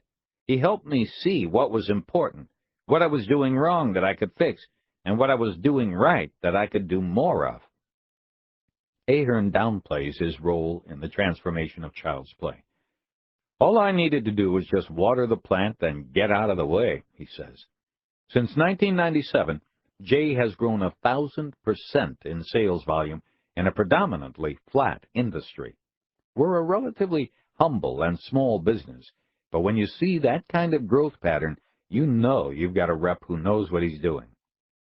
Now, Ahern and Robertson work closely to be sure that Burke and Child's Play are offering customers a value proposition that's worth a premium payment. The proposition starts with on-time delivery of quality products that are installed correctly and then warranted for the life of the playground. Replacement of broken parts covered under warranty is done free of material and labor charges. As a result, Burke is able to charge double-digit premiums against competing playground equipment manufacturers. For commercial playground equipment, a large part of the customer's total cost of ownership is maintenance and replacement over the life of the product, Ahern explains. A lot of municipalities and schools don't fully understand that, and when you show them the related costs and tell them you're going to cover it, they don't always believe you. A big part of the rep's job is making sure that the potential customer understands the value proposition we're offering and what it will mean to them financially over the life of the product. I know that in this business, if they go with somebody else, we haven't explained it well enough. When we lose a sale, I feel that the customer has made a serious mistake. The creation of an effective sales force demands tenacity for selecting the right people and training them. The training involves an experiential format and repetitive exercises. Top management must participate and demonstrate sincere commitment to the process. The lack of effective training will be self-defeating in the execution of the transformation. The value of this training becomes highly visible when the sales leader and his or her team make the presentation to the customer. The how of that presentation is described in Chapter 6. Chapter 6. Making the Sale. 6 months after Sturgis introduced its new approach to selling, Charlie was a new man. He passed the certification to do value creation selling and was talking to customers with renewed interest. He found that some of his longtime friends in purchasing knew far more about their companies than he had realized. What they didn't know, they were often willing to find out. Charlie was asking them different kinds of questions and getting greater insight into their businesses. He was also doing his own research, and though he was still shaky when it came to the financial information, he was getting better at sorting through it. For the past several months, he had doggedly chased a new account and assembled a team of colleagues from various departments at Sturgis who were equally enthusiastic about value creation selling. They had helped gather information, some of them venturing to contact people in the customer's shop for the first time ever. The sales team had met several times to analyze all the material they had collected, and they had pinpointed the customer's concern about top-line growth. The customer was expected to deliver close to double-digit gains in sales under intense competitive pressure. Charlie's team had brainstormed ways Sturgis could help the customer boost sales, in part by touting the technical superiority of its products using data the Sturgis team assembled, and they had crafted a value proposition based on Sturgis's ability to help the customer advance technologically. Now, it was time to present that proposition to the customer. It wasn't just a matter of driving over to the customer's headquarters and making a PowerPoint presentation. Indeed, the team would all attend, and they wouldn't use PowerPoint at all. Instead, Charlie would make an introductory presentation, and then each team member would describe the portion of the proposition that fell under his or her department at Sturgis. Then Charlie would wind it up with a short but detailed explanation of the benefits the customer would realize, both physical and financial, with emphasis on meeting revenue growth expectations. The CFO was prepared to detail how those benefits would affect the customer's income statement and balance sheet. The team had rehearsed their presentations until they knew them by heart. They had also considered what questions the customer's people might have, what objections they might raise, and what changes they might want to make in the value proposition. Sturgis was prepared to make them, and the team would not be disheartened if they left the room without agreement on a deal. They knew they were on the right track. After a sales team has used the VAP to craft what they believe to be the best response to a customer's needs and priorities, it's time to make the sales pitch. But presenting a value creation proposition to the customer is nothing like the typical sales call that most salespeople are accustomed to. In value creation selling, much more work goes into preparation, in part because the sales call now involves a team of people whose presentations and responses to customer questions must be planned and coordinated, and because the sales call incorporates more background information and analysis, The value creation proposition itself is more complex than a simple, "Here's my product, what price will you pay?" presentation. While the call must concisely convey the fact that you understand the customer's business and have a specific offering that provides a broad range of benefits, you have to allow that you might have missed something. The call is above all an opportunity for further questioning and observation of the customer's organization. Rather than signing a contract at that first sales call, it is likely that the sales team will return to the office to figure out ways to modify the value proposition to more specifically address concerns that emerged during the discussion. Honing and perfecting the value proposition to meet the customer's needs is at the heart of value creation selling. Preparing the pitch. A lot of work goes into shaping a value proposition, and there's a tendency to want to let the customer know how hard you've worked. But as you prepare the pitch, you have to resist that temptation. Instead of trying to wow the customer with the data you've amassed, let the value proposition speak for itself. The content of the value creation proposition itself will be sufficient to demonstrate the effort and thought the sales team has invested to help the customer meet his or her most important priorities. It is much better to avoid complexity and to keep the presentation short and to the point. Typically, the presentation will begin with the team leader making a clear statement of the challenge the seller's company is going to help the customer meet or the opportunity that it will help the customer seize, followed by an explanation of the physical benefits the value proposition will provide: shorter lead times, smaller inventories, or more productive sales calls, for example. Then, members of the sales team can lay out specific details of the parts of the value proposition they are expert in. Dennis Simon, CEO of X-Roads Solutions Group, a professional services firm, has, along with his team, been making value creation sales pitches for several years. He finds it helpful in preparing the pitch to think in terms of themes. A broad or general theme, reducing inventory and financing costs, for example, could guide the initial and final parts of the presentation.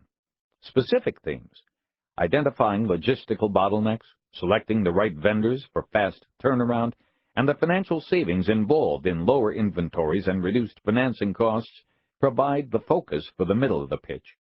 Individual team members take responsibility for developing and presenting these specific themes, mastering the facts and details behind them. Each of X-Roads' team members also prepares several short examples or anecdotes of no more than a few minutes each to amplify and illustrate the specific theme. Saying, for instance, "When we were doing something similar for another company," makes the offering more concrete and builds credibility. Of course, the team members must also understand how the various themes are interrelated. The sales leader should develop some basic ground rules governing the sales call. Should team members be allowed to interrupt one another's presentations? Which team member will answer questions about specific topics? Can each team member decide on the spot if and how to modify the particular provisions of the value proposition that are his or her area of expertise? So that each team member understands his or her role in the sales call, the pitch should be rehearsed several times. Colleagues who are not part of the team can be invited in for some of these practice sessions and asked to critique the presentation with an eye toward eliminating complexity and ambiguity. These practice presentations can be invaluable tools for generating questions the customer might ask and for sharing knowledge about how each team member will work with the customer's organization during the actual sales call. It's also a good time to review competitors' potential offerings and to identify their strong and weak points, particularly in regard to the specific customer problems that the value creation proposition will solve. The team can decide during these sessions how far to go in making adjustments to the value proposition, what changes can be made during the sales call, which ones should be worked out later at the office, and who should make that judgment call on the fly. By the time the team is ready to make the presentation, team members should have at least a passing familiarity with all or most of the customer's people who will attend the presentation. It is here that the nitty-gritty work of developing the VAP can help. If the preparation of the VAP has been thorough it will pinpoint the decision maker. But if that information is lacking, and it often is in the first attempts to create a VAP, the team, at the very least, should make their best guess about who among the customer's people are the decision makers, who are the influencers, and whether the influencers will likely favor or oppose the value proposition. By trying to anticipate arguments against the value proposition, the team can think about ways to overcome those objections. The ability to mention a few facts and data points can go a long way in countering objections based merely on an individual's impressions and gut reactions. The pitch, the dynamics of dialogue. The big day finally arrives. Dress rehearsals are over. This is the real thing. The formal presentation to the customer is perhaps the most important milestone in the entire development of the value creation proposition. It tests how good a job the sales leader has done in collecting the information that went into the VAP, how effectively the team has worked together to craft the proposition, and how astute the sales leader has been in making the right trade-offs among the various interests within his or her own company and the customers. The point is to establish that your company has the necessary expertise and a deep interest in solving the customer's problems or helping him seize an opportunity. Our presentation is almost an overwhelming force concept, says Clayton Leobrotten of InfoNXX. A salesperson may lead the team presentation, but the presenting team is heavy with operational and technical expertise. We don't want to outnumber or outmuscle the prospect, but we want our business capabilities fully represented. That allows us to establish ourselves as the subject matter experts, and we have a better chance of winning the confidence of the operations, finance, and technology folks in the prospect audience. If we can establish ourselves as thought leaders, we can leverage that leadership to draw more information out of them. There's usually at least one guy in the room who sees the value in what we're presenting and says, "There's no harm in sharing information." That's when the dialogue really opens up. It is important to understand, however, that the formal presentation is not necessarily the day of reckoning. While you may leave the meeting with an agreement, it is just as likely that you will leave without one. But even then, you will certainly have a better understanding of how your team can modify the value creation proposition to make it more attractive to the customer. The quantified benefits that are an integral part of the value proposition require that at least one member of the sales team be grounded in finance. If the customer brings the CFO or a financial analyst to the pitch, try to seat your own finance person close by. Their finance person will likely be the most conservative person in the room. He or she will invariably be thinking about how the company will finance the purchase, what it will do to the value of the business, and how it will affect cash flow and borrowing. Seating your own finance expert across the table allows the two experts to talk face-to-face rather than down the length of a table. If they can develop a rapport, your finance person can call the customer's finance person to see if his or her concerns are threatening the proposal. It's your choice how to present the value proposition, but don't assume it has to be a flashy PowerPoint presentation. Paper often works better. If you go that way, the basics of the value proposition should be laid out in a booklet distributed to everyone attending the pitch before the presentation begins. Each specific point of the proposition should be stated on a different page, with ample room for the reader to take notes. In any case, each team member's presentation should be succinct and to the point. Before beginning each presentation, team members should be sure to invite interruptions and questions during the course of the presentation. Given sufficient practice, the actual presentation of the value creation proposition should go smoothly. The real work begins when the formal presentation ends. The dynamics of the dialogue will have revealed much about the customer's thinking and will suggest some appropriate responses. The key lesson is to listen. Don't tell. The sales team, and especially the leader, should exercise critical listening skills. Who on the customer's side is asking what questions? What is the general thrust of their comments? Do they seem concerned about some aspect of their business that you hadn't considered? If the customer's team is questioning specific details, that isn't a big problem. But if they're indicating that they don't share your ideas about what their biggest priorities are, you may have a serious flaw in your proposal. Can you discern from the questions and comments whether the customer is making different assumptions about the value proposition than your team had when you developed it? It is possible that during the research phase of the VAP you failed to discover something. Or maybe the company's senior management is thinking about repositioning the business in a way that makes your value proposition less valuable. Is the decision maker focused on a specific aspect of the proposition, perhaps one that the team had not expected to be carefully scrutinized? Especially among large companies, there is a concern that smaller suppliers do not have the depth of talent to deliver a solution if a key player on the supplier's team quits, becomes ill, or is hired away. You should make note of those issues as the dialogue progresses, not only for future reference in honing the value proposition, but also to signal to the customer that the team is listening carefully and noting the customer's ideas and objections. A list of every objection raised during the presentation provides the framework for follow-up work that keeps your team in close contact with the customer.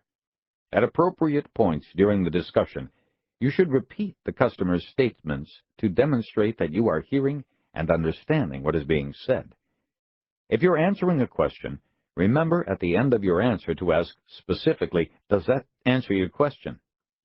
Differences in the tenor of the comments or questions among the people present can be evidence of internal differences in the customer's shop. These should be fished out.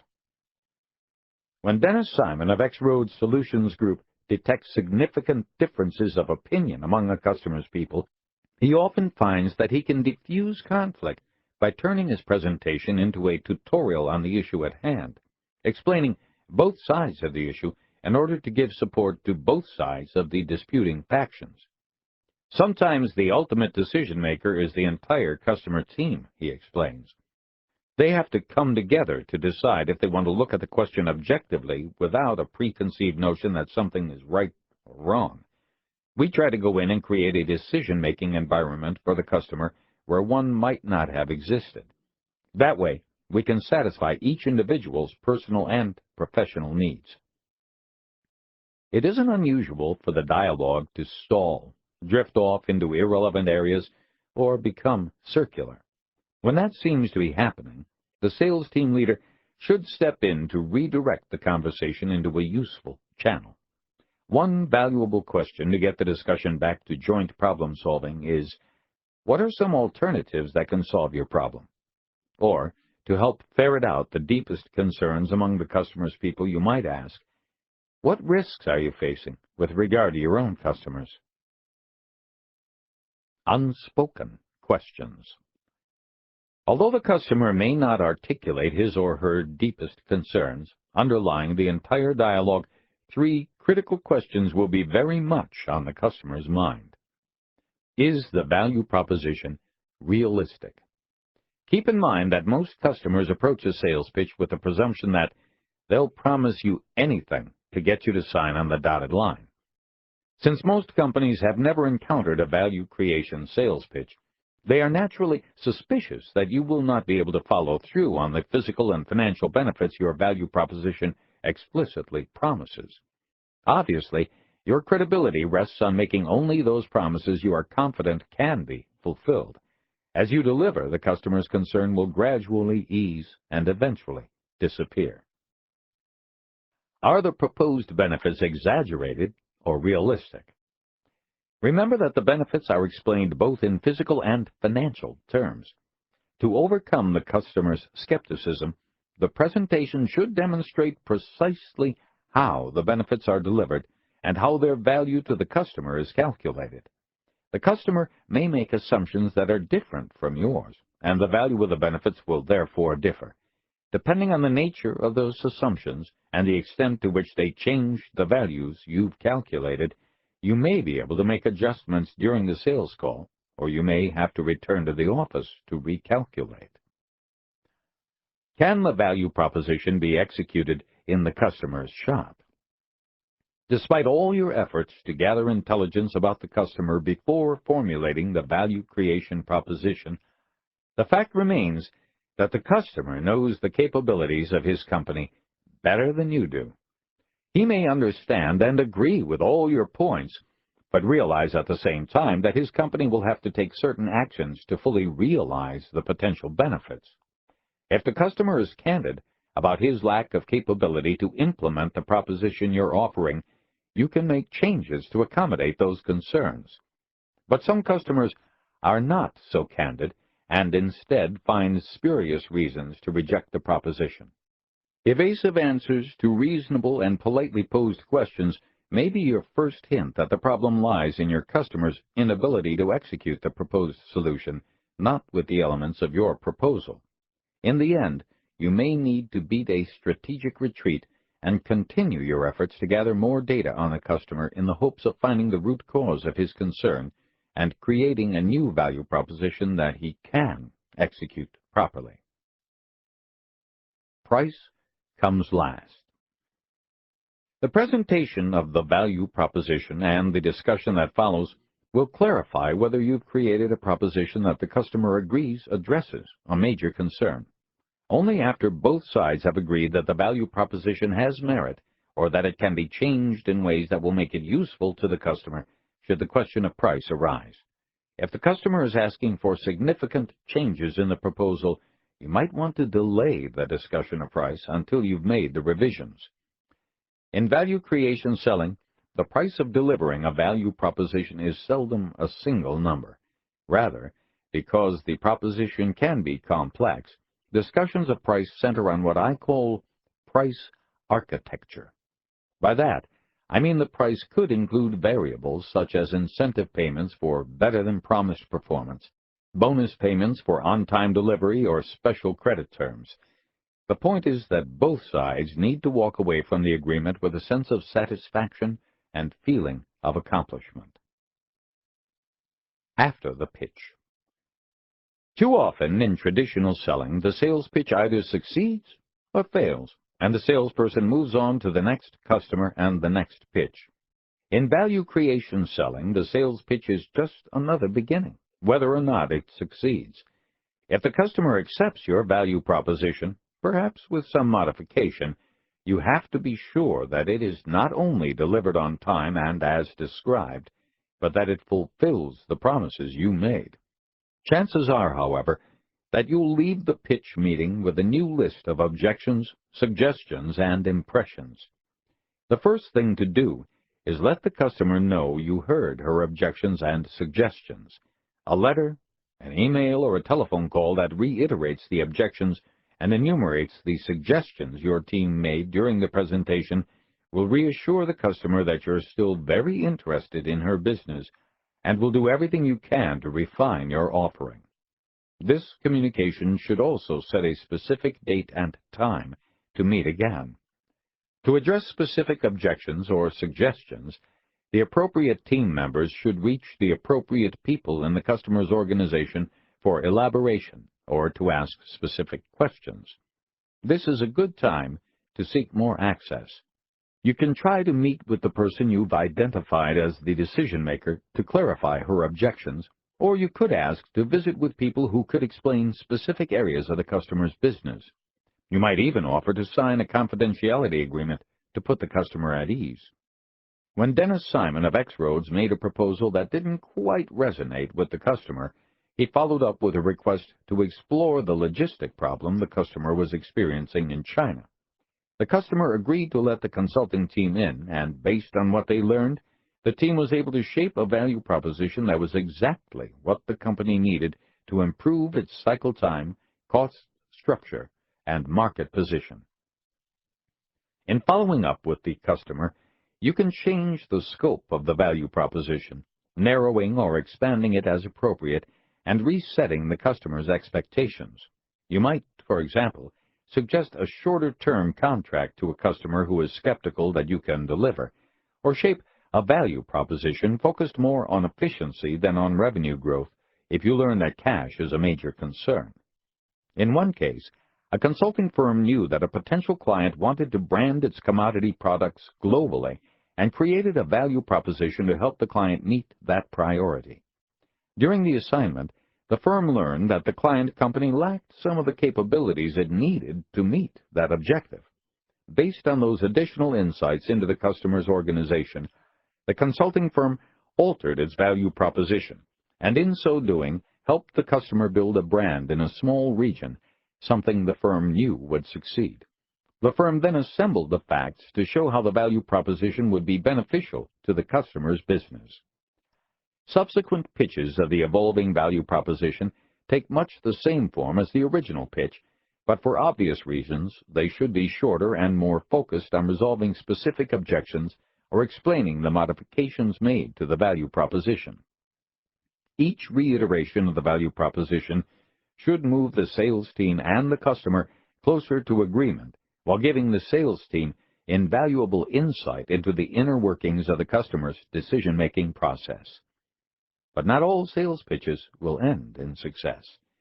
If, at the second or third sales meetings, the customer is raising new objections or finding excuses for not reaching a final agreement, the sales team should begin to question the customer's sincerity. The unfortunate truth is that some customers are not worth keeping. Lessons learned and continuing dialogue. Once the sale is made and the delivery and implementation of the value proposition is taking place, your sales team should be working to identify the next opportunity to help the customer succeed. It may be something as simple as fine-tuning the solution you have already delivered, or it could involve extending the value proposition you just sold to other products or regions or divisions. New opportunities will emerge as the sales team continues to meet with their counterparts in the customer's shop in social or business settings. These meetings can and should include conversations that have nothing to do with selling your products or services. Instead, they should be used to brainstorm new ideas for the customer, to discuss what is changing in the external environment and what it means to both your company, your customer, and your customer's customers. Everyone will benefit from exercising these mental muscles. When appropriate, these sessions can be facilitated by the CEO of your company, who might invite a diverse group of people from the customer's shop to spend the day talking about what the future holds for their business. The sales pitch and its outcome will also provide the sales team with valuable lessons that may need to be incorporated into value propositions other teams are preparing. Those lessons need to be shared. The most effective means for sharing is for top management to conduct a monthly review of lessons learned, communicated broadly to managers and sales leaders via a webcast or company memo. Conducted regularly and frequently, such sessions go far in fostering a customer-centric mindset throughout the company. Chapter 7. Sustaining the Process. It was time for Jack Garrett, the CEO of Sturgis, to meet with his CFO to set next year's budget and contemplate the revenue target for the upcoming fiscal year. Jack was pleased with the progress they had made in the 10 months since they had introduced value creation selling, although the top line hadn't moved much yet. He was confident their efforts would soon begin to pay off and then accelerate 2 and 3 years out. He didn't want to choke off the training needed to sustain the VCS initiative for the sake of cutting costs, despite the fact that the big gains in sales would take some time to materialize. As VCS took hold, Sturgis would be able to sell more and at premium prices, and revenue would take an upward turn. Sturgis had failed to meet revenue expectations for the past 2 years, and investors were getting wary. But Jack and the CFO agreed they had a credible story to tell and evidence to back it up. Transformation of the sales force and sales management was well underway. Other functions, such as finance and manufacturing, were beginning to collaborate with the sales force. The company was making headway in a number of new accounts, and margins on new business were improving. Even headhunters had noticed the change. They had tried to snatch 2 of Sturgis's newly trained best salespeople. To sustain the commitment to VCS and embed it in the organization, Jack was changing the reward structure. charging leaders with responsibility to coach their people on business acumen, and sitting in on reviews to be sure the change process didn't inadvertently get undermined by short-term pressures. He was also working with his CFO and COO to decide how best to monitor progress. The change was not complete, but Sturgis was gaining momentum, and almost everyone who did business with Sturgis knew it. Unless top management makes value creation selling its top priority, the process will simply become another fad of the day. Top management must integrate the value creation selling initiative into virtually all management decisions. The selection and promotion of people, the choice of businesses, the targeting of market segments and customers, resource allocation, operating reviews, and budget preparation. Senior management must have the energy and tenacity to drive the change. Are we helping our customers prosper and sharing in their prosperity? This is the central question that should always be on people's minds, and the organization must function in a way that delivers an affirmative answer.